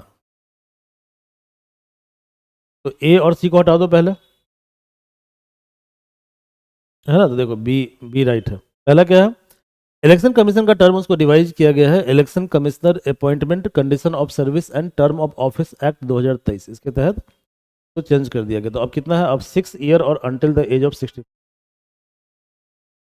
कितना है, 6 ईयर और अंटिल द एज ऑफ 65 है, यहाँ पे लिखा हुआ है 5 ईयर, तो ये ऑप्शन गलत होगा, ठीक है, it is wrong. Election commission function as quasi judicial body, तो ये राइट है, ठीक है। It function as quasi judicial power for enforcing model code of conduct, recognition of party और इलेक्शन प्रोसीजर, ठीक है। 2023 से सुप्रीम कोर्ट रूलिंग आया था और इसके बाद उसी के तहत एक्ट आया था, इलेक्शन कमिश्नर्स एक्ट 2023 के, और ये मॉडिफाई किया अपॉइंटमेंट प्रोसीजर। अब इस प्रोसेस में क्या होता है, इसमें कंसल्टेशन अनिवार्य होता है पीएम का, लीडर ऑफ पार्टी का, ठीक है, और क्या कहते हैं, हाँ, और कैबिनेट मिनिस्टर का। इसे सस्पेंड कर सकता है, डी रिकॉग्नाइज कर सकता है पॉलिटिकल पार्टी को अंडर आरपी एक्ट 1951 यदि वो वायलेशन करता है। फॉर एग्जांपल, वो इलेक्शन एक्सपेंडिचर स्टेटमेंट सबमिट नहीं करता है, ठीक है, या कोई भी इलेक्टोरल नॉर्म है उसके वो कंप्लाइंट नहीं रहता है, उसके अगेंस्ट काम करता है, विरुद्ध काम करता है, तो इलेक्शन कमीशन उस पार्टी को डी रिकॉग्नाइज कर सकता है, ठीक है। यहाँ पर स्टेटमेंट दिया हुआ है regarding global artificial intelligence city index 2025। The index is published by world in ये वर्ल्ड इकोनॉमिक फोरम, ये इसको पब्लिश नहीं करता, it is not published by W, बिल्कुल गलत ऑप्शन। तो देखो 1 बिल्कुल गलत है, तो इसका मतलब क्या हुआ, इसका मतलब बी को हटा दो, डी को हटा दो, तो बचा क्या तुम्हारे पास, ए और C. Bengaluru is the only Indian city to rank in the top 30, इसको देख लेते हैं हम लोग। Index evaluate cities on their capacity investment vision in AI, इसके आधार पे नहीं करता है। चलो देख लेते हैं, 3 तो होगा, वो देख लेते हैं, दोनों राइट है, ठीक। Global artificial intelligence city index 2025 इसको पब्लिश किया जाता है काउंटर पॉइंट रिसर्च के द्वारा। कौन इसको पब्लिश करता है, काउंटर पॉइंट रिसर्च, ओके, ये मार्केट रिसर्च फर्म है, ठीक है। और बेंगलुरु क्या है, इंडिया का ओनली सिटी है जो टॉप 30 में आता है। Who administer the oath of office and secrecy to council of minister, कौन करता है, प्रेसिडेंट करता है ना, कौन करता है। तो article 75 two the council of minister is collectively responsible to Lok Sabha and president appoint the prime minister and other minister. Which of the following elected by system of proportional representation by means of single transferable, question है। देखो ये जो है first past the post system, इससे इसको elect किया जाता है मेंबर ऑफ लोकसभा को, ये तो ऑप्शन गलत हो गया, यहाँ पर जो है सिंगल ट्रांसफरेबल वोट यूज नहीं होता है, ठीक है, मतलब proportional representation by means of single transferable vote ये लागू यहाँ पे नहीं होता, गलत है। राज्यसभा के मेंबर का इलेक्शन होता है, ठीक है, proportional representation by means of single transferable vote. जो लेजिस्लेटिव काउंसिल है इसका भी इलेक्शन ऐसे ही होता है, और वाइस प्रेसिडेंट का भी होता है, और प्रेसिडेंट ऑफ इंडिया का भी होता है। ये 4 बॉडी है, president, vice president, state legislative council और राज्यसभा, इसका इलेक्शन होता है किसके द्वारा, इसका इलेक्शन होता है proportional representation by means of single transferable. Clear है, इसमें मैंने एक वीडियो भी बनाया हुआ अभी यूट्यूब। और एक होता है first pass the post system, इस पे इसके आधार पर इलेक्शन होता है लोकसभा के मेंबर का, लेजिस्लेटिव असेंबली के मेंबर का, जो पंचायती राज है वहाँ पर भी ऐसे इलेक्शन होता है, ठीक है। तो पहला ऑप्शन गलत है, तो इसलिए पहला ऑप्शन जहाँ जहाँ है वहाँ हटा दीजिए, पहला ऑप्शन यहाँ है, यहाँ है, ये राइट हो गया। Okay, to join science and tech course आप इस ऐप पर जा सकते हैं, सावित्री एडू हब, इस कोर्स पर जा सकते हैं, हैज बीन स्टार्टेड ये कोर्स। साइंस टेक काफ़ी सिग्निफिकेंट पोर्शन होता है आपके यूपीएससी एग्जाम के लिए, साथ साथ जो है यूपीएससी एग्जाम के लिए भी, इफ यू पीसी रिलेवेंट। यहाँ पर स्टेटमेंट दिया हुआ है regarding qualification for a person to be chosen as a member of parliament, मतलब कि मेंबर ऑफ पार्लियामेंट बनने के लिए क्या क्या qualification. Candidate contesting election to Rajya Sabha from a particular state shall be elected that particular state. Okay? A person of scheduled caste or scheduled tribe can contest from a seat not reserved for them. So candidate contesting an election to the Rajya Sabha from the particular state should be elected in that particular. क्योंकि आप जिस state से contest करोगे उस state का जो electoral roll है वहाँ पर आपका नाम होना चाहिए। गलत स्टेटमेंट है, ये प्रोविजन अब चेंज हो गया, पहले ये प्रोविजन था, ठीक है, बट अब ये प्रोविजन आरपीए को अमेंड किया गया है, उसके तहत अब इसको चेंज कर दिया। और पर्सन ऑफ शेड्यूल कास्ट और शेड्यूल ट्राइब, तो ये चाहे तो नॉन रिजर्व पे फाइट कर सकता है, ये बिल्कुल राइट है, तो 2 जो है पक्का राइट है और 1 जो है वो गलत है। तो दिस वाज बिफोर 2003, तो 2003 में हमने क्या किया, चेंज किया आरपीए को, मतलब कि रिप्रेजेंटेशन ऑफ पीपल एक्ट को चेंज किया। देखो RPA is very very important, आपके सिलेबस में लिखा हुआ, जब जीएस पेपर 2 के सिलेबस को आप देखोगे, और सिलेबस पर भी हमने एक वीडियो बनाया है, ओके, तो सिलेबस को देखोगे तो वहाँ पे लिखा हुआ है पॉलिटी वाले सिलेबस में कि आपको आरपीए पढ़ना है, ठीक है, आरपीए इंपॉर्टेंट है। तो this was true before 2003, but after 2000 मतलब RPA act amendment 2003, okay, candidates of Rajya Sabha need not be elected in state from which they are contest. ठीक है, मतलब कि अब इंडिपेंडेंट है, आप पूरे देश में कहीं से भी फाइट कर सकते हैं। ठीक है, इवन जो डॉक्टर मनमोहन सिंह जी हैं वो दिल्ली के हैं। ठीक है, तो वो पंजाब के हैं, लेकिन उनका जो आवास है वो कहाँ, दिल्ली में है। बट वो राज्यसभा के लिए कंटेस्ट कहाँ से कर रहे थे, आसाम से कर, नॉर्थ से कर रहे थे।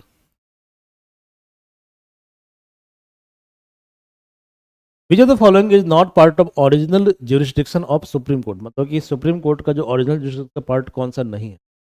Inter state water dispute it is not part of original jurisdiction. ठीक है, तो क्या होता है कि सुप्रीम कोर्ट इंटरवेन कर सकता है, ठीक है, लेकिन क्या है कि एक ट्रिब्यूनल के द्वारा जो है inter state river water dispute को एड्रेस किया जाएगा, तो वन तो पक्का नहीं होगा। अब कहाँ कहाँ वन है देखो, तो आंसर क्या होगा, आंसर इसका 2 और 4 होगा, 2 और 4 होगा। एनी डिस्प्यूट बिटवीन 2 और मोर स्टेट, ये बिल्कुल ओरिजिनल जुरिसडिक्शन के अंदर आता है सुप्रीम कोर्ट का, ये काफी इंपॉर्टेंट है, इसे पूछता है क्वेश्चन, कई बार पूछा है।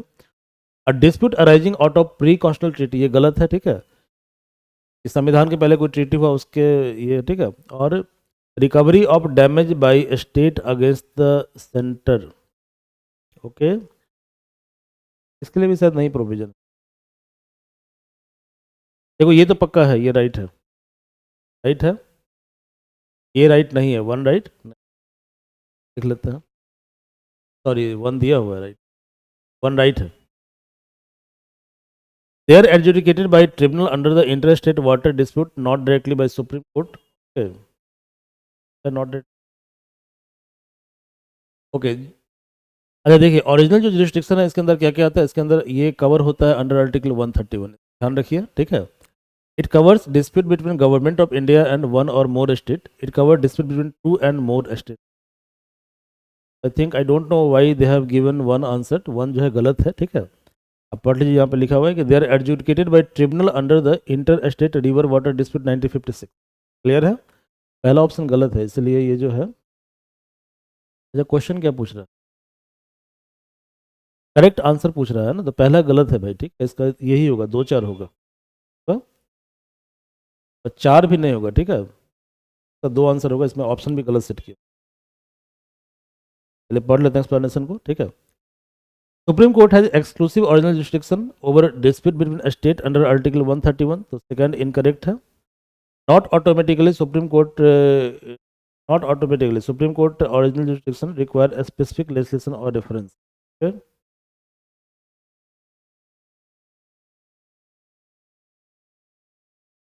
और it is not under original jurisdiction, such claims go through ordinary civil court. देखो चौथा भी गलत था, मैं बता रहा था ना, चौथा भी गलत है, सिर्फ 2 राइट होगा, सिर्फ क्या होगा, 2 राइट होगा, तो यहाँ पे ऑप्शन गलत सेट किया।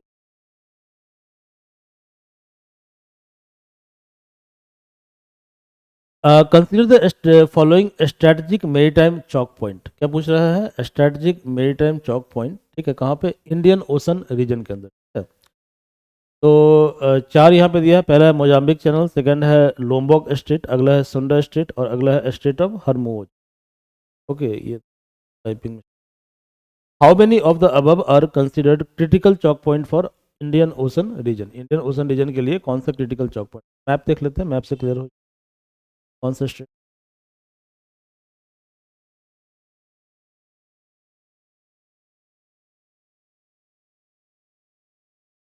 देखिए, जो मोजाम्बिक चौक पॉइंट है वो कहाँ पे, यहाँ पे है मोजाम्बिक चौक पॉइंट, और ये जो पूरा रीजन है इसको बोलते हैं इंडियन ओशन रीजन।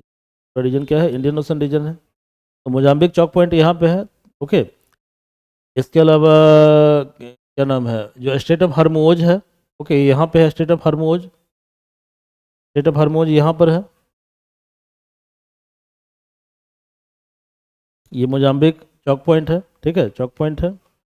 इसके अलावा जो सुंडा स्टेट है यहाँ पर है,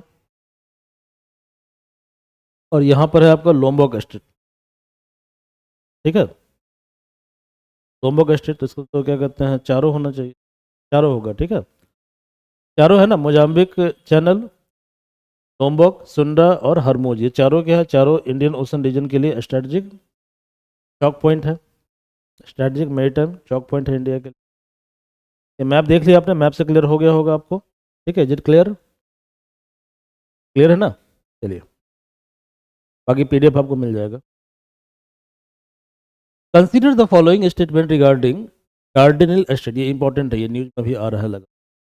कार्डिनलिस पूछ रहा है, कह रहा है it connect Aegean sea to black sea, तो ये गलत है, एजियन सी को ब्लैक सी से कनेक्ट नहीं करता, इस मैप को ध्यान से, यही है डार्डनल एस्टेट।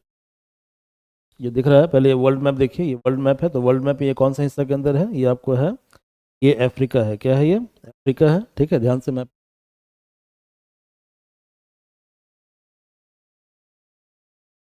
ये अफ्रीका है, ठीक है, ये यूरोप है, ठीक है, यूरोप है, और ये जो पार्ट है ये आपका मेडिटेरियन सी है, कौन सा सी है, मेडिटेरियन सी है, और ये जो पार्ट है इस पार्ट का मैप यहाँ पे रिफ्लेक्ट किया गया, ठीक है, आ रहा है। तो ये जो पार्ट है टर्की है, इसको एशिया माइनर में पहले बोलते थे टर्की को, ठीक है, टर्की को, यहाँ पर क्या है आपका डार्डनल स्टेट यहीं पर है। स्टेट क्या होता है, तो दो लैंड मास के बीच का जो नैरो वाटर चैनल होता है, पतला सा वाटर चैनल, उसको बोलते हैं, क्लियर है। तो ये स्टेट है, यहाँ पे देखिए ये लैंड मास है, ये लैंड मास है, क्लियर है। तो ये डार्डनल स्टेट है, और ये कनेक्ट करता है एजियन सी को किससे, सी ऑफ मारमारा से, ठीक है, और जो सी ऑफ मारमारा है और ब्लैक सी है, इसको कनेक्ट करता है बॉस्फोरस स्टेट, ये है बॉस्फोरस स्टेट, क्लियर है। बट यहाँ पे क्वेश्चन में क्या दिया हुआ है, क्वेश्चन में दिया हुआ है, ठीक है, कि जो डार्डेनियन स्टेट है ये कनेक्ट करता है एजेंसी को ब्लैक सी से, तो ये गलत है, इसको, ठीक है, तो ये गलत ऑप्शन है। ओके, इसको कनेक्ट कौन करता है ब्लैक सी से, बॉस्फोरस कौन करता है। सेकंड है कि state lies within the territorial water of Greece, मतलब कि ग्रीस के टेरिटोरियल वाटर के अंदर आता है ये, डार्डेनियन, ठीक है, डार्डेनियन,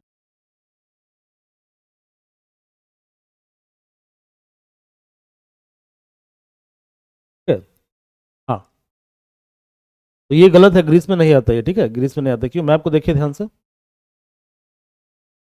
मैप को देखिए, ठीक है, ग्रीस कहाँ पे, ग्रीस यहाँ पे है, ये पार्ट ग्रीस है, ठीक है, ये आता है एशिया माइनर और टर्की के अंदर आता है, किस में आता है, एशिया माइनर और टर्की में आता है, ठीक है, टर्की में आता है। तो ये ऑप्शन क्या हुआ, गलत हो गया, ठीक है। It separate the Gallipoli peninsula from Asia minor, ठीक है, तो ये राइट है, यहाँ पे गैलीपोला पेनिनसुला, यहाँ देखिए ये सी ऑफ मारमरा है, ठीक है, और ये है गैलीपोला पेनिनसुला, ठीक है, ये है गैलीपोला पेनिनसुला, यहाँ पर ये है गैलीपोला पेनिनसुला, समझ में आ रहा है, ये गैलीपोला पेनिनसुला, तो अलग करता है ये बिल्कुल राइट है। It has historical significant featuring in event like Gallipoli campaign of world war one, ये राइट है, ये राइट है, और ये राइट है, 2 और 4 राइट है, तो इसका ठीक है आंसर क्या होगा। ओके, इस मैप को देखिए केयरफुली, ध्यान ना, sea of Marmara, sea of Aegean sea, cardinal, black sea of Marmara, Bosphorus strait, ऐसे इंडिया में देखिए bay of Bengal, gulf of Mannar, इसको कनेक्ट करता है पाक स्ट्रेट।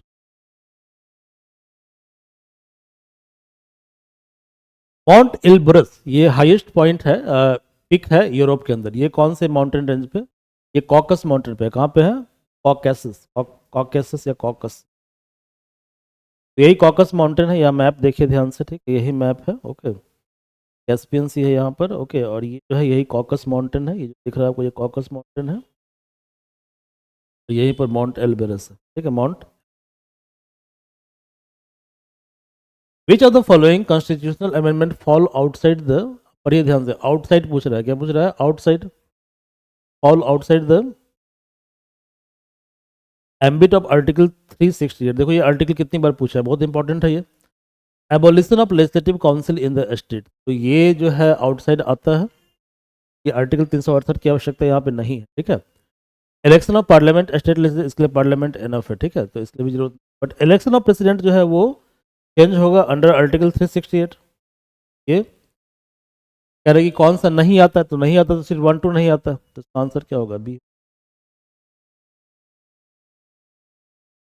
यहाँ पर स्टेटमेंट है regarding constituent assembly of India, ठीक है, तो इसमें दो तरह का कॉन्स्टिट्यूएंट असेंबली में 2 तरह के मेंबर थे, नॉमिनेटेड और इलेक्टेड, ठीक है, इलेक्टेड मेंबर कहाँ से थे, जो प्रोविंस से थे, और नॉमिनेटेड मेंबर कहाँ से थे, जो प्रिंसली स्टेट से, तो वीडियो भी मैंने बनाया है, आप देख लीजिएगा, एक कोर्स है आपका पॉलिटी कोर्स लिस्ट, ये बना हुआ है आपका यूट्यूब पे, उसको, तो प्रोविंस में allotted seats in proportion to their representative respective population, ये बिल्कुल राइट है।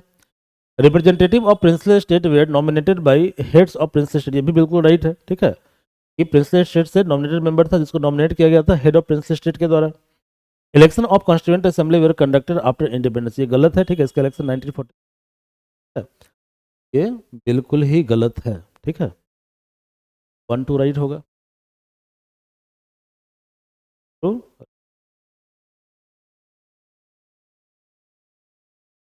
Which of the following language are mentioned in 8th schedule of constitution, ये देखो काफी इंपॉर्टेंट टॉपिक है, ठीक है, क्योंकि शेड्यूल से बराबर क्वेश्चन पूछा जाता है। Schedule are very very important. अब रिसेंटली 8th शेड्यूल से भी क्वेश्चन पूछा गया था कि 8th शेड्यूल में कौन कौन सा लैंग्वेज है, कौन से अमेंडमेंट के द्वारा रिसेंटली कौन सा लैंग्वेज ऐड किया गया है। ये पिछले शायद 20-22 में क्वेश्चन था, शायद फिल्म्स में आया था। ये आप देखिए, लिस्ट को ध्यान से देखिए, ठीक है। 8th शेड्यूल के अंदर ये सब लैंग्वेज है। कौन सा लैंग्वेज है? असमी, बंगाली, गुजराती, हिंदी, कन्नड़ा, कश्मीरी, मलयालम, मराठी, ओडिया, पंजाबी, संस्कृत, तमिल, तेलुगु और उर्दू। मैंने बोल दिया, आपको याद भी हो गया। याद नहीं हुआ ना? कैसे याद करोगे इसको? याद करने का तरीका मैंने कोड बनाया है। कोड क्या है? कोड है a big great Hindi king, ठीक है। A big great Hindi king kept many many old precious sir, ठीक है, मेंड, ठीक है, kept many many old precious 30 treasure, 30 मतलब कोई ब्रांड होगा, ठीक है, ट्रेजर अंडर सैंड। कोड हमने बनाया, थोड़ा सा वाहियात लग रहा है, लेकिन आप बार बार पढ़ोगे तो याद हो जाएगा, ठीक है। यही एक तरीका ये सुटेबल लगा। तो पहला है A big great Hindi king, तो A for Assamese, B for Bengali, A for Assamese, B for Bengali और जी फॉर गुजराती, ठीक है, गुजराती और Hindi. King kept many many, ठीक है, तो किंग से कन्नड़ा, किंग से Kashmiri, king kept many many, तो M for Malayalam, M for Marathi, many many old precious, old, old for Oriya, P for Punjabi, ठीक है, पंजाबी प्रीसियस, 30 ट्रेजर, ठीक है, sir for Sanskrit, T for Tamil और treasure for Telugu, under sand कहाँ पे रखा है? बालू के अंदर छिपा के रखा है, फॉर उर्दू। इसको आप 4-5 में पढ़िएगा कोड को, तो आपको याद हो जाएगा। तो कोड को भी याद करना पड़ता है ना, एफर्ट लगाना पड़ेगा थोड़ा सा, उसको याद कीजिएगा। ये तो पूछता ही है, लेकिन साथ साथ पूछता है अमेंडमेंट कि कौन से अमेंडमेंट के द्वारा कौन कौन सा लैंग्वेज ऐड किया गया। क्वेश्चन बैंक उठाकर देखिएगा यूपीएससी प्रीवियस ईयर का, ओके। तो अमेंडमेंट एडिंग न्यू लैंग्वेज, सबसे पहला अमेंडमेंट हुआ 21st अमेंडमेंट एक्ट 1967 में, और इसके द्वारा ऐड किया गया सिंधी लैंग्वेज को, ठीक है। फिर हुआ 71st अमेंडमेंट एक्ट, ये आपको हुआ 1992 में, और इसके द्वारा 3 लैंग्वेज को ऐड किया गया, कोंकणी, मणिपुरी और नेपाली। और क्वेश्चन ये पूछा था 92 अमेंडमेंट एक्ट, ये पिछले 2-3 साल पहले क्वेश्चन पूछा, देख लीजिएगा, ठीक है। इसमें ऐड किया गया बोडो, डोगरी, मैथिली और संथाली, इस 4 लैंग्वेज को ऐड किया गया। समझ में आ रहा है, ठीक है। तो अमेंडमेंट कौन सा इंपॉर्टेंट है? 21st, 71st और 92nd, क्लियर है? 21st, 71st और 92nd, समझ में आ रहा है ना? कि कोई दिक्कत है बताओ? तो इसमें सिंधी, इसमें क्या है? कोंकणी, मणिपुरी और नेपाली, ठीक है, नेपाली, और इसमें बोडो, डोगरी, मैथिली और संथाली, ठीक है, Santhali. In the context of direct democracy consider the following statement, ये भी हमने क्लास में करवाया हुआ है। अब पॉलिटी का जब आप देखेंगे, लेक्चर देखेंगे कोर्स के अंदर, तो वहाँ पर हमने करवाया हुआ आर्टिकल 1, ठीक है, उसमें देख लीजिएगा। तो यहाँ पे बोल रहा है कि ये डिवाइस है और ये डिस्क्रिप्शन है, मतलब कि ये पहला डिवाइस है रेफरेंडम। रेफरेंडम का मतलब यहाँ पे लिखा हुआ है procedure whether proposed legislation is referred to electorate for settlement by their direct vote. मतलब कहने का मतलब ये हुआ कि कोई डिस्प्यूट है तो उसके लिए डायरेक्टली आप वोटिंग करवाएंगे लोगों के द्वारा, और उस वोटिंग से डिसाइड करेंगे ये जो पर्टिकुलर मेमोरेंडम है, ठीक है, उसके पक्ष में होगा या विपक्ष में होगा। तो वोटिंग यदि पक्ष में होगा तो पास हो जाएगा, वोटिंग पक्ष में पूरा नहीं हुआ तो पास नहीं। सेकंड है recall, method of obtaining the opinion of people on any issue of public importance. ये बिल्कुल गलत है। रिकॉल में क्या होता है कि जैसे मान लीजिए कि आपने जो इलेक्टोरल है उसको, आपका जो कैंडिडेट है उसको 5 साल के लिए आपने चयन किया उसका, लेकिन आप उसके वर्क सेटिस्फाइड नहीं है, तो आप क्या करेंगे कि 3 ईयर के टर्म में या 2 ईयर के टर्म में, मतलब कि बिफोर एक्सपायरी ऑफ टर्म, उसको आप वोटिंग प्रोसेस के द्वारा हटा सकते हैं, ठीक है, हटा सकते हैं। तो ये शायद रेफरेंडम होता है।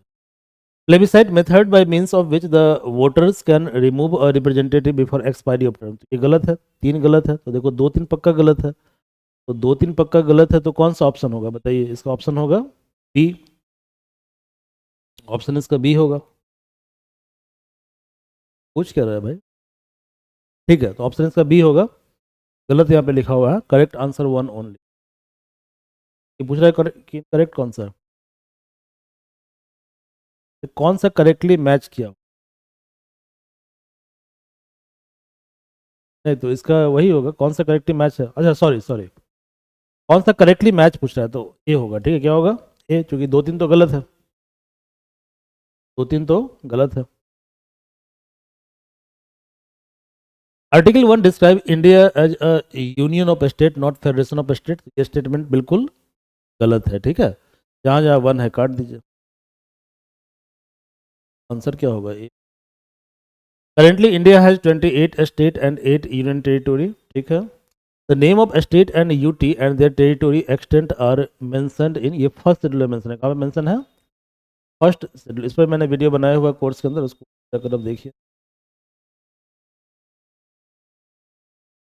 ये फर्स्ट शेड्यूल है। ठीक है, which of the following statement best describe the role of United State agency for international development, USAID. इसके बाद थोड़ा हम पढ़ लेते हैं क्या है ये। यूएसएआईडी ये फोकस करता है डेवलपमेंट प्रोग्राम के ऊपर, जिसका पर्पस होता है प्रमोट करना इकोनॉमिक ग्रोथ को। तो economic growth is not development, clear है? जब इकोनॉमिक ग्रोथ के साथ साथ जो है हम क्या करेंगे, हेल्थ पे फोकस करेंगे, गवर्नेंस पे फोकस करेंगे, लॉ एंड ऑर्डर पे फोकस करेंगे, उसको बोलते हैं डेवलपमेंट। इकोनॉमिक्स में 2 कॉन्सेप्ट होता है, एक होता है इकोनॉमिक ग्रोथ और एक होता है इकोनॉमिक डेवलपमेंट, क्लियर है? तो इंडिया क्या है, इंडिया इकोनॉमिक ग्रोथ के मामले में अच्छा है, ठीक है, बट यदि हम इकोनॉमिक डेवलपमेंट की बात करेंगे तो इस मामले में इंडिया काफ़ी ज़्यादा बैकवर्ड है। समझ में आ रहा है? ठीक है, तो इकोनॉमिक डेवलपमेंट में हमारा इंडिकेटर क्या, काफ़ी पुअर है। ठीक है, इस मामले में काफ़ी अच्छा कर रहा है आपको फिनलैंड। ओके, तो इस मामले में काफ़ी अच्छा कर रहा है आपको फिनलैंड हो गया, ये काफ़ी अच्छा कर रहा है। ठीक है, इसके अलावा जो west country they are doing very bad, okay, doing very very well. Okay, but जो एशियन नेशन है they are not doing good. जो चाइना है, चाइना तो इकोनॉमिकली काफ़ी ग्रो कर रहा है, बट डेवलपमेंट का एस्पेक्ट कहीं ना कहीं पीछे है। ठीक है, तो डेवलपमेंट समझ गए, इकोनॉमिक ग्रोथ और डेवलपमेंट में अंतर होता है। जब ह्यूमन डेवलपमेंट इंडिकेटर इंप्रूव होता है तो इसका मतलब हमारे यहाँ डेवलपमेंट हो रहा है। ठीक है, लेकिन जब सिर्फ इकोनॉमी ग्रो कर रहा है तो इसका मतलब इकोनॉमी के अंदर ग्रोथ हो रहा है। We are economically growing economy, not economically developing economy, clear है? अब पढ़िए यहाँ पे। तो यूएसएआईडी ये फोकस करता है डेवलपमेंट प्रोग्राम के अंदर। तो डेवलपमेंट का एस्पेक्ट क्या क्या है? तो पहली बात तो इकोनॉमिक ग्रोथ होना चाहिए, ये ठीक है, लेकिन साथ साथ गवर्नेंस अच्छा होना चाहिए। गवर्नेंस का मतलब क्या होता है कि पीपल की सहभागिता होनी चाहिए। ठीक है, पीपल का पार्टिसिपेशन होना चाहिए, हेल्थ पे गवर्नमेंट का फोकस होना चाहिए, और क्लाइमेट रिजिलियंस होना चाहिए। देखो हमारे यहाँ थोड़ा सा क्या होता है, बारिश होता है तो क्लाइमेट बहुत खराब हो जाता है ना। अभी दिल्ली में देखो pollution, Delhi is facing lots of pollution, और दिल्ली में जो सर्वे हो रहा है वहाँ पॉल्यूशन मेजर किया जा रहा है। लेकिन जो स्मॉल सिटी है वहाँ पे स्थिति और बदतर है। ये अलग बात है कि वहाँ पे जो है चीज़ों को हम लोग मेजर नहीं करते हैं, तो इन कारणों से हमें पता नहीं चलता है। ठीक है, यानी हमारे यहाँ ग्रोथ हो रहा है, हमारे यहाँ डेवलपमेंट नहीं हो रहा है, क्योंकि हमारा जो इको सिस्टम है वो क्लाइमेट रेजिलियंस कहीं ना कहीं फॉल्ट है। ठीक है, तो यूएसएआईडी जो है, United State agency for international development, ये प्राइमरीली यूएस गवर्नमेंट का एजेंसी है जो रिस्पॉन्सिबल है इंटरनेशनल डेवलपमेंट और ह्यूमैनिटेरियन असिस्टेंस। ये मेनली वर्क करता है, इसका पर्पस है प्रमोट करना इकोनॉमिक ग्रोथ को, और प्रमोट करना ट्रेड को, स्ट्रेंथन करना डेमोक्रेटिक गवर्नेंस को और डेमोक्रेटिक इंस्टीट्यूशन को, इंप्रूव करना ग्लोबल हेल्थ को और ग्लोबल एजुकेशन को, सपोर्ट करना क्लाइमेट चेंज मिटिगेशन को, और कैसे हम क्लाइमेट चेंज रिजिलियंस को हम स्ट्रॉन्ग करेंगे। इसके अलावा मानवीय सहायता करेगा इन इमरजेंसी। ओके, तो ये सोल फंक्शन नहीं था मानवीय सहायता करना, बल्कि ये सब फंक्शन भी इसके अंदर इंक्लूड। पढ़िए इसको जरा। तो USAID role is limited to emergency, क्या है? Limited to. ठीक है, emergency humanitarian aid and disaster response, ये ऑप्शन गलत है, ये ऑप्शन गलत है। USAID work exclusively only with government and does not engage with private sector organization और एनजीओ। ठीक है, ये गलत हो जाएगा। USA focus on development program aimed at promoting economic growth, governance, health and climate resilience, right option है। ठीक है, in the context of evolution of Indian constitution, इसमें से कौन सा एक्ट है जो पहले आया? ठीक है, following act for the first time separated, अच्छा सॉरी, आई एम सॉरी, इसमें से कौन सा एक्ट है जो के तहत प्रोविंशियल बजट को, मतलब कि स्टेट बजट को अलग कर दिया गया सेंट्रल बजट से, और प्रोविंशियल लेजिस्लेचर को ये पावर दिया गया कि वो बजट को डिस्कस कर सकता है। It was government of India 1919। ये काफ़ी इंपॉर्टेंट एक्ट है, इसको दोबारा हम लोग एक बार देख लेते हैं। तो जो गवर्नमेंट ऑफ इंडिया एक्ट है इसमें डायरकी आया, that is very very important. तो डायरकी में दो तरह का लिस्ट था, ट्रांसफर्ड लिस्ट और रिजर्व लिस्ट। ये क्वेश्चन पूछा भी है पीटी में, ठीक है। तो ट्रांसफर लिस्ट के अंदर क्या क्या आता है, education, health, agriculture, local body, यही पूछा था कि इसमें से कौन सा ट्रांसफर लिस्ट के अंदर आता है। रिजर्व लिस्ट में क्या आता है, police, finance, law and order, ठीक है। बाईकैमरलिज्म एट सेंटर, यानी कि सेंट्रल लेवल पे क्या होगा, एक अपर हाउस होगा, एक लोअर हाउस होगा। अपर हाउस का नाम होगा काउंसिल ऑफ स्टेट और लोअर हाउस का नाम होगा legislative assembly. Direct election introduce तो किया गया, लेकिन जो इलेक्शन फ्रेंचाइजी दिया गया वोटिंग राइट, इसका आधार था प्रॉपर्टी, एजुकेशन, टैक्स और gender.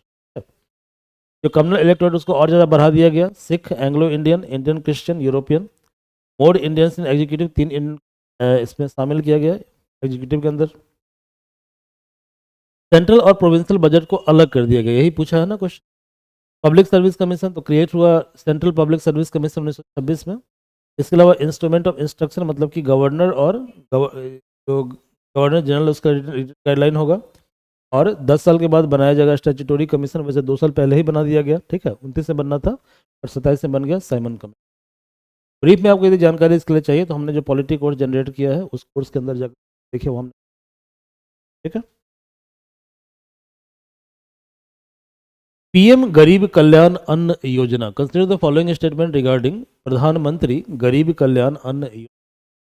It is integrated food security scheme for providing free food grain to Antyodaya Anna Yojana and primary household beneficiary under NFSA, National Food Security Act 2013. Okay? The beneficiary will also be getting food grain at subsidized price. Okay? तो इसमें क्या होता है ना sir, PM गरीब कल्याण योजना में free of cost food मिलता है, ठीक है, यह ध्यान दीजिए, ठीक है। और जो पीएम सॉरी क्या कहते हैं, हाँ ये गलत है, दो गलत है। दो क्या है, गलत है। बेनिफिशियरी जो है कि पीएम गरीब कल्याण योजना में फ्री ऑफ कॉस्ट फूड मिलता है, पढ़िए ध्यान से। तो सिर्फ वन राइट है, दो गलत है, ठीक है, दो गलत है। It provide food grain over and above the regular NFSA entitlement, subsidised food grain already available under.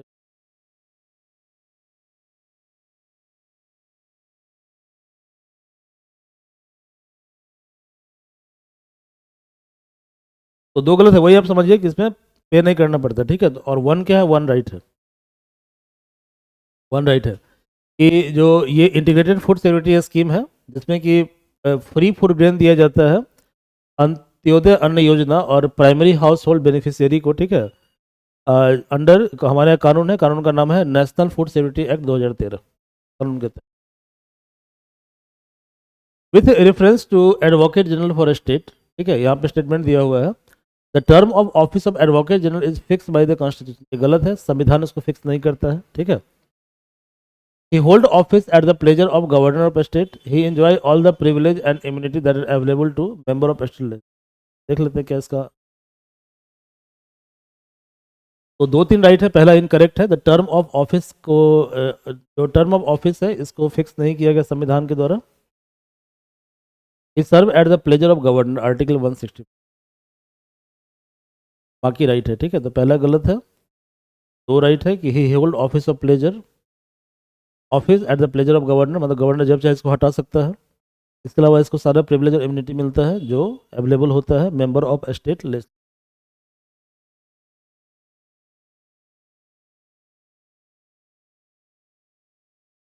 Recently जो है एफएसएसएआई, मतलब कि food safety and standard authority of India, was in news. FSSAI जो है किस मिनिस्ट्री के अंदर में आता है, ठीक है, ministry of health and family welfare, इसी के अंदर आता है। Yes, FSSAI ministry of health and family welfare के अंदर आता है। तो एफएसएसएआई जो है एफेक्स फूड रेगुलेटर इंडिया का है, ठीक है, और इसको स्टैब्लिश किया गया अंडर दिस एक्ट। एक्ट का नाम क्या है, food safety and standard act 2006। इसको स्टैब्लिश किया गया। ये रेगुलेट और मॉनिटर करता है सेफ्टी स्टैंडर्ड और लेवलिंग ऑफ फूड प्रोडक्ट, इसको एडमिनिस्टर करता है। इसके अलावा administrative control falls under ministry of health and family welfare, ठीक है, ministry of family and health and family welfare. In which of the following case supreme court held that doctrine of basic structure जो है वो apply होगा ऐसे case के ऊपर जो 24 मतलब सारे केस, जैसे हमारे आपको मैंने प्रीवियस वीडियो में बताया था कि हमारे यहाँ एक 9th शेड्यूल होता है। क्या होता है? हमारा टोटल 12 शेड्यूल है संविधान के अंदर। तो 9th शेड्यूल जो है, 9th शेड्यूल के अंदर क्या होता है कि इम्यूनिटी फ्रॉम जुडिशियल। तो सरकार चालाक है, तो सरकार क्या करती है कि जिस लॉ को भी जुडिशियल रिव्यू से बचाना होता है उसको डाल देती है कहाँ पे? 9th शेड्यूल के अंदर। तो सुप्रीम कोर्ट ने ये कहा कि any law that is part of 9th schedule after 24 April 1973, that was day of announcement of basic feature of constitution, ठीक है, अंडर केशवंत भारती जजमेंट, मतलब जो केशवंत भारती जजमेंट है इसका यही डेट है। और इसी डेट में सुप्रीम कोर्ट ने किस चीज़ को इवॉल्व किया? सुप्रीम कोर्ट ने इवॉल्व किया basic structure of constitution doctrine को। क्लियर है? डॉक्ट्रिन को, आई एम सॉरी, डॉक्ट्राइन गलती से बोला, ठीक है, डॉक्ट्रिन को। क्लियर है? सिद्धांत को उन्होंने क्या डेवलप किया, समझ में आ रहा है? ठीक है। तो अब ये सिद्धांत, ये जो बेसिक स्ट्रक्चर ऑफ कॉन्स्टिट्यूशन है, ठीक है, ये क्या है? ये इवोल्यूशनरी है, ये लगातार इवॉल्व होता है। क्लियर है? तो सरकार ने जो चालाकी की कि 9th शेड्यूल के अंदर लॉ को डाल दिया, तो सुप्रीम कोर्ट ने ये बोला कि कोई भी लॉ जो डेट के बाद, मतलब केशवंत भारती जजमेंट के बाद पार्ट है 9th शेड्यूल का, they are not immune from judicial, they are subjected to judicial review, they are subjected to judicial review. अब बढ़िए यहाँ पे, इसमें से कौन सा केस है जिसमें सुप्रीम कोर्ट ने, तो वमन राव केस था। कौन सा केस था? वमन राव केस 1981, ठीक है, 1981। बाकी इस केस के बारे में हम लोग बात कर चुके हैं, सर बोमई केस के बारे में, कुलदीप नायर केस के बारे में, इंदिरा नेहरू केस के बारे में। आप जो है टेस्ट 1 का डिस्कशन जाकर सुनिए, टेस्ट 1 ब्रीफली इसको सारे केस को। Consider the following statement about national sample survey. तो national sample survey undertake the annual survey of industries to assess the performance of industrial sector. Okay, it was launched in 1951 under the guidance of professor PC Mahalanobis. ये दो right है, ठीक है, right, दोनों right होगा। National sample सर्वे office जो है, it is now part of national statistical office. अब ये पार्ट है एनएसओ का। ये ऑर्गेनाइजेशन है जो रिस्पॉन्सिबल है for conducting the field work for annual survey of industries, ठीक है, यानी क्या करता है? इंडस्ट्री का एनुअल सर्वे रिपोर्ट निकालता है ये, ठीक है। इसके अलावा ये गैदर करता है data on India's organize manufacturing sector और एसेस करता है उसके परफॉर्मेंस को, ठीक है। और नेशनल सैंपल सर्वे जो है इसको लॉन्च किया गया 1950 में बाय गवर्नमेंट ऑफ इंडिया, और इसका जो विजन और टेक्निकल फ्रेमवर्क है इसको प्रोवाइड किया गया प्रोफेसर पीसी महालनोबिस के द्वारा, ठीक है, that is who is also considered as architect of Indian statistical system. दोनों ऑप्शन राइट होगा, both option sir, both option sir right. Green India mission के बारे में दिया हुआ है कि mission is exclusively focused on afforestation and increasing cover. अब देखो, जहाँ भी एक्सक्लूसिव है वहाँ डाउटफुल है, ठीक है, जहाँ भी एक्सक्लूसिव वहाँ डाउटफुल है, ठीक है, डाउटफुल है। तो देखो एक्सक्लूसिव है तो इसका मतलब क्या करो, ए सी डी को हटा दो तो इसका आंसर होगा ए बी डी को, जहाँ जहाँ 1 है हटा दो तो इसका answer C. It is one of the mission under national action plan on climate change, ये बिल्कुल राइट है, ठीक है। Mission operate independently of other organizational other governmental scheme to ensure focused implementation. One of its revise priority include ecological restoration of abandoned mining area, तो जो mining करके छोड़ दिया गया, ठीक है, वहाँ पर किया एरिया को इकोलॉजिकली रिस्टोर किया जाएगा, मतलब वहाँ पे प्लांट वगैरह लगाया जाएगा, ठीक है, उसको इकोलॉजिकली वायबल बनाया जाएगा। ये बिल्कुल राइट है, ठीक है, 2 4 राइट है। और mission operate independently of other government scheme, यानी कि ये अदर गवर्नमेंट स्कीम के साथ नहीं है, बिल्कुल ये अलग स्कीम, ये नहीं, ये गलत है, ठीक है। 2 4 क्या होगा? राइट होगा, 2 4 राइट होगा। यहाँ पे लिखा हुआ है कि it is not exclusively focused on afforestation, ठीक है, it include enhancing ecosystem service, improving biodiversity, carbon sequestration, ठीक है।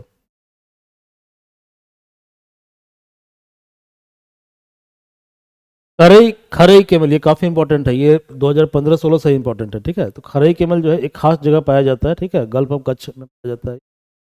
तो दे आर सिंगल हम्प्ड ड्रोमेट्री, ठीक है, ड्रोमेट्री का मतलब होता है सिंगल हम्प्ड, इसका एक हम्प होता है सर, सिंगल हम्प। तो they are single humped dromedary breed found exclusively in the Kutch region of Gujarat, ये बिल्कुल राइट है। Their diet is primarily based on saline vegetation including mangrove which they access by swimming, ये भी right है, ठीक है। और जो community pastoralist community traditional rearing these camels are known as Maldhari, ये गलत है, मालधारी संबंधित नहीं है, धारी से संबंधित ओनली टू होगा। With reference to Vice President, consider the following statement. Electoral college for his election does not include members of state legislative assembly. ये बिल्कुल राइट है, ठीक है। देखिए, जो वाइस प्रेसिडेंट है, वाइस प्रेसिडेंट उसका जो इलेक्टोरल कॉलेज होता है वाइस प्रेसिडेंट का, उसमें सिर्फ मेंबर होते हैं राज्यसभा और लोकसभा से।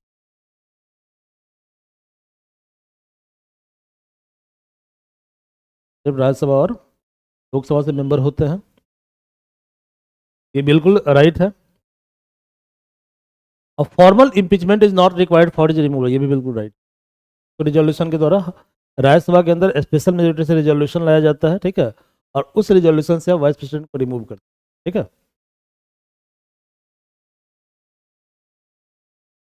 तो वाइस प्रेसिडेंट ऑफ इंडिया जो है इलेक्टेड बाय इलेक्टोरल कॉलेज, जिसके अंदर member of both house of parliament, ठीक है। आर्टिकल नंबर 67 और 66(1), article 63 does not mention formal impeachment procedure for vice president, ठीक है। So he is removed by resolution of Rajya Sabha passed by absolute majority and agreed by लोग। यहाँ पर statement दिया हुआ है regarding to house of parliament, constitution has fix the term of office of member of Rajya Sabha, ठीक है। ये गलत है, ठीक है। हमारे यहाँ जो आरपीए एक्ट है वो फिक्स करता है term of office of Rajya Sabha. Parliament के पास ये पावर है कि पार्लियामेंट फिक्स कर सकता है term of Rajya Sabha. Only the member of Lok Sabha in the consultation with central government can dissolve the Lok Sabha, ये बिल्कुल गलत है, ठीक है। सिर्फ प्रेसिडेंट लोकसभा को डिजॉल्व करते हैं, तो यहाँ पे दोनों ऑप्शन गलत है। तो the term of Rajya Sabha is fix by parliament, ठीक है। कौन फिक्स करता है? पार्लियामेंट फिक्स करता है। And Lok Sabha can be dissolve only by the president. Arrange the following from higher to lower rank and in order of precedence, तो order of precedence है। मैंने यहाँ पे एक लिस्ट बनाया, इस लिस्ट को आप ध्यान में रखिए। हम लोग क्लास में जब पढ़ाते हैं, ठीक है, वहाँ हम लोग एक सिस्टम यूज करते हैं, पेग सिस्टम। कौन सा सिस्टम? Peg system. तो पेग सिस्टम में एक मेमोरी कोड होता है, 30 कोड लिखाते हैं, ठीक है, और उसी कोड से चीज़ों को याद करवाते हैं, ठीक है। तो यहाँ पे हमने शुरू में जो ऑर्डर ऑफ प्रेसिडेंस में 9 को यूज किया है। तो जैसे पहला कोड है सन, दूसरा है सू, तीसरा है ट्री, चौथा है डोर, पांचवा है वाइफ, छठा है विक्स, सेवेंथ है, 8 है पेट, 9 है वाइन और 10 है। कोड से हम लोग चीज़ों को याद करवाते हैं पेग सिस्टम, ठीक है। यदि आपको पेग सिस्टम सीखना है तो आप कमेंट कीजिएगा बॉक्स में, then we will make separate video on pegs. और टेस्ट के डिस्कशन में डिस्कस करना पॉसिबल नहीं, तो हमने इसी पे इसको सेट कर दिया है। तो प्रेसिडेंट को हमने सन से लिंक किया, वाइस प्रेसिडेंट को सू से लिंक किया, ठीक है। प्राइम मिनिस्टर को लिंक किया ट्री से, गवर्नर को लिंक किया डोर से, फॉर्मर प्रेसिडेंट को लिंक किया वाइफ से, डिप्टी पीएम को लिंक किया विक्स से, चीफ जस्टिस को लिंक किया हेवन से, और स्पीकर ऑफ लोकसभा को लिंक किया प्लेट से, और कैबिनेट मिनिस्टर को लिंक किया वाइन से, ठीक है। तो ये कोड पेग सिस्टम पे हमने इसको डेवलप किया है, ठीक है। आप इसको इससे याद कर सकते हैं, ठीक है। एंड यदि पेग सिस्टम समझ में नहीं आएगा तो मैं अलग से वीडियो बना दूंगा, ठीक है। आप तो सबसे टॉप पे कौन आता है? प्रेसिडेंट, फिर नीचे वाइस प्रेसिडेंट, फिर प्राइम मिनिस्टर, फिर गवर्नर, फिर former president, then deputy prime minister, then chief justice of India, then speaker of Lok Sabha, then cabinet minister. और वैसे आप इसको यदि देख, इसके रेफरेंस आपको जानना हो तो गवर्नमेंट ऑफ इंडिया जो बुक रिलीज करती है, इंडिया ईयर बुक,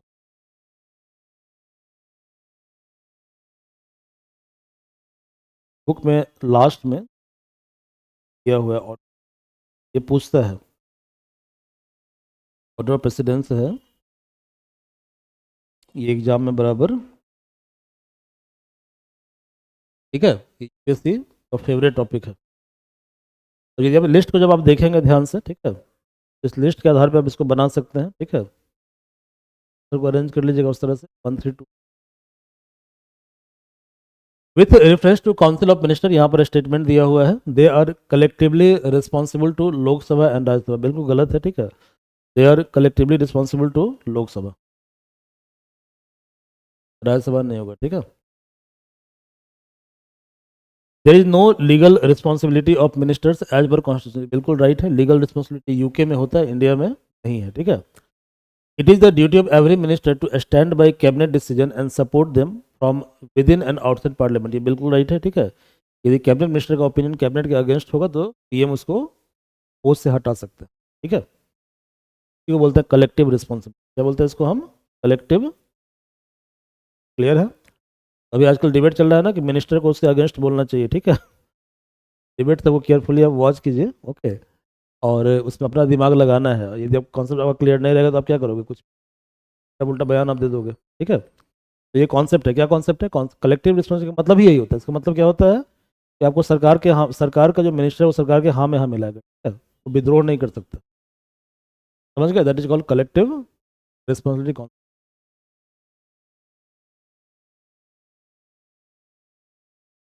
यहाँ पर स्टेटमेंट है about deputy speaker of Lok Sabha, ठीक है। Whenever he is appointed as a member of parliamentary committee, he automatically become its chairman। ये राइट है, ठीक है, बिल्कुल राइट है। The date of election is fixed by president. ये गलत है, प्रेसिडेंट इसको फिक्स नहीं करता है, ठीक है। He is subordinate. वो सबऑर्डिनेट नहीं है, वो बराबर है वाइस प्रेसिडेंट, सॉरी, स्पीकर के बराबर है, ठीक है। ओके, तो वो स्पीकर के बराबर ही होता है, वो सबऑर्डिनेट नहीं माना। देखिए इसका आंसर क्या है। Correct answer is B, one only. तो date of election of deputy speaker को कौन डिसाइड करता है? उसको डिसाइड करता है लोकसभा, पर प्रेसिडेंट डिसाइड नहीं करता है, ठीक है। डेप्यूटी स्पीकर को इलेक्ट किया जाता है among the member from the house. ये राइट है। Constitutionally deputy speaker is not subordinate of a speaker, he preside over the house in absence of speaker. Okay, तो इसका मतलब वो सबऑर्डिनेट नहीं। Both house of parliament have separate committee of this kind. दोनों house जो है मतलब ये इस तरह कमेटी लोकसभा के पास भी है और राज्यसभा के पास भी। This committee regulate the program and time table of house. It allocate time for transaction of legislative. मतलब यह करता है, ये प्रोग्राम को रेगुलेट करता है, हाउस के प्रोग्राम को, हाउस के टाइम टेबल को रेगुलेट करता है। इसके अलावा ये एलोकेट करता है time for transaction of legislative and other exercise brought before the house by the government. मतलब कि कितना कितना टाइम किसको देना है, कैसे हाउस का प्रोसेस होगा, इसके बारे में ये डिसाइड करता है committee. The Lok Sabha committee consist of 15 member including the speaker as its chairman. तो लोकसभा के अंदर इस तरह की जो कमेटी है इसके अंदर 15 मेंबर होते हैं, ठीक है, इसमें चेयरमैन सर भी होंगे। In the Rajya Sabha it has 11 member. इसमें राज्यसभा में 11 मेंबर होंगे, इसमें एक चेयरमैन होंगे, ठीक है, एक्स ऑफिशियल चेयरमैन है, ओके। तो which of the following parliamentary committee has been described in the passage given above. इसके जो पैसेज है इसमें किस पार्लियामेंट्री कमेटी के बारे में हम बात देख लेते हैं। इसका ए या बी होना चाहिए, या तो बिजनेस एडवाइजरी होना चाहिए, रूल्स कमेटी। चेक कर लेते हैं। तो बिजनेस एडवाइजरी कमेटी है। कौन सा कमेटी है? Business advisory committee. बिजनेस मतलब सरकार का काम कैसे चलेगा, ठीक है, कैसे हाउस कंडक्ट होगा, that is called business advisory committee. ये राइट है। तो रूल्स कमेटी जो है ये सजेस्ट करता है कंडक्ट ऑफ बिजनेस के लिए, rules for conduct of business. जो जनरल पर्पस कमेटी होता है it deals with administrative matter. और जो एथिक्स कमेटी है ये एथिकल इशू और code of conduct of member of parliament इसको टैकल करता है। With reference to council of ministers consider the following statement. A person who is not a member of either house of parliament cannot be appointed as minister। बिल्कुल गलत है, ठीक है। Person को appoint किया जा सकता है मिनिस्टर के तौर पर। भी देखो बिहार में अपॉइंटमेंट हुआ है, ठीक है। यानी person can be appointed as minister, okay, without being member of either house of parliament. Clear है? लेकिन उसका टेन्योर कितना होगा? मैक्सिमम 6 मंथ होगा। और विद इन 6 मंथ यदि वो मेंबर नहीं बन पाता है तो आफ्टर 6 मंथ वो उस पोस्ट को, ठीक है। The president appoint only those person as ministers who are recommended by prime minister. बिल्कुल राइट है, ठीक है, ये राइट है। आंसर दो। तो as per article 75(5) of the constitution a person who is not a member of either house of parliament will be appointed as a minister, ठीक है, प्रोवाइडेड दे गेट इलेक्टेड और नॉमिनेटेड टू ईदर हाउस। मतलब कि किसी भी एक house के अंदर या तो उसको इलेक्ट होना है या नॉमिनेट होना है within 6 month of his appoint. इसमें से कौन सा एक्ट है जो एस्टैब्लिश किया गया, ठीक है, which establishes central ground water authority for framing policy and programme related to ground water management, ठीक है, ground water management. Environmental protection act 1986, ठीक है। अदर एक्ट है, देख लीजिएगा। Henley passport index very very important. Current तो with reference to Henley passport index 2025, इसमें से कौन सा स्टेटमेंट है that is most accurately describe the primary criteria for ranking of passport, मतलब पासपोर्ट का जो रैंकिंग होता है उसका क्राइटेरिया क्या होता है, प्राइमरी क्राइटेरिया क्या होता है? ओके, आई थिंक इसका डी ऑप्शन होगा, ठीक है।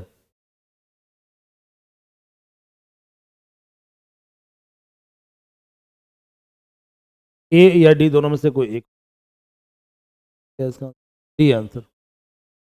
Total number of destination a passport holder can access without requiring visa prior to approval, मतलब वीजा का रिक्वायरमेंट नहीं है, ठीक है। यानी आपका जो पासपोर्ट है, पासपोर्ट उसका स्ट्रेंथ कैसे काउंट होगा, तो आप विदाउट वीजा आप कितने डेस्टिनेशन को ट्रैवल कर सकते हैं, के आधार पर यह तय होता है कि आपके पासपोर्ट का स्ट्रेंथ क्या है, ठीक है। तो Henley passport index rank passport based on the number of destination a holder can enter without a visa in advance, ठीक है। It include visa free access और visa on arrival, pre arranged visa requiring prior approval are not counted. Russia share करता है border किन किन के साथ, आप देख लीजिए। रसिया बॉर्डर शेयर करता है Finland,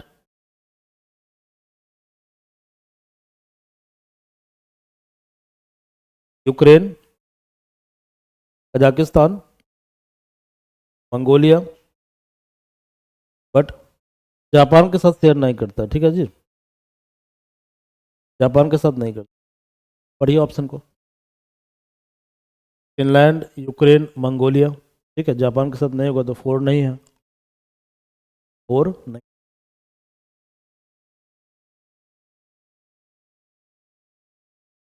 primary focus of bilateral military exercise, इसका नाम है बोल्ड कुरुक्षेत्र। का मेन फोकस क्या है, इसका फोकस है counter insurgency and jungle warfare tactics, okay, joint anti piracy maritime security operation South China Sea, enhancing interoperability in mechanized warfare and UN peacekeeping scenario, high altitude combat training in mountain terrain। Answer C है, ठीक है। कि हमें क्या करना है, inter operability को enhance करना है, कहाँ पे, मैकेनाइज्ड वॉरफेयर, बेस्ट वॉरफेयर होता है। Directive principle of state policy, okay, policy they are significant and useful because it serve as common political manifesto, ये बिल्कुल राइट है, ठीक है। They facilitate stability and continuity in domestic and foreign policy, आप कह सकते हो, ठीक है। The act as instrument of instruction to all authorities in the Indian, ये भी राइट है, तो इसको तीनों होना चाहिए।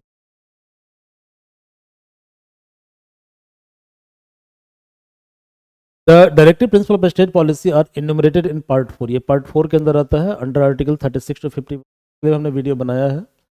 In this regard the framework of constitution derived inspiration from which of the following, तो पहला है आयरिश कॉन्स्टिट्यूशन, बिल्कुल राइट है, इसको आयरिश कॉन्स्टिट्यूशन दिया गया है, ठीक है। आयरलैंड के संविधान से इसको दिया गया है। इसको गवर्नमेंट ऑफ इंडिया में हम बोलते थे, गवर्नमेंट ऑफ इंडिया 1935 के अंदर इसको बोलते थे इंस्ट्रूमेंट ऑफ, ये बिल्कुल राइट है, यहाँ से लिया गया है, गांधी आइडियोलॉजी है। और इसमें जो है हम नोबेल जो फ्रीडम स्ट्रगल का आइडिया है वो भी इससे, ठीक है। तो चारों आंसर होगा, 1 2 3 4 चारों आंसर होगा, ठीक है, डी 1 2 3, ठीक है। तो आई होप आपको डिस्कशन समझ में आया होगा। तो अगला जो हमारा डिस्कशन है टेस्ट 4, बहुत जल्दी इसको हम लोग इस पर लाइव आएंगे, और टेस्ट 4 का जो डिस्कशन है का टॉपिक है इकोनॉमिक्स, काफ़ी इंपॉर्टेंट टॉपिक है, इससे लविंग टॉपिक है इकोनॉमिक्स, ठीक है।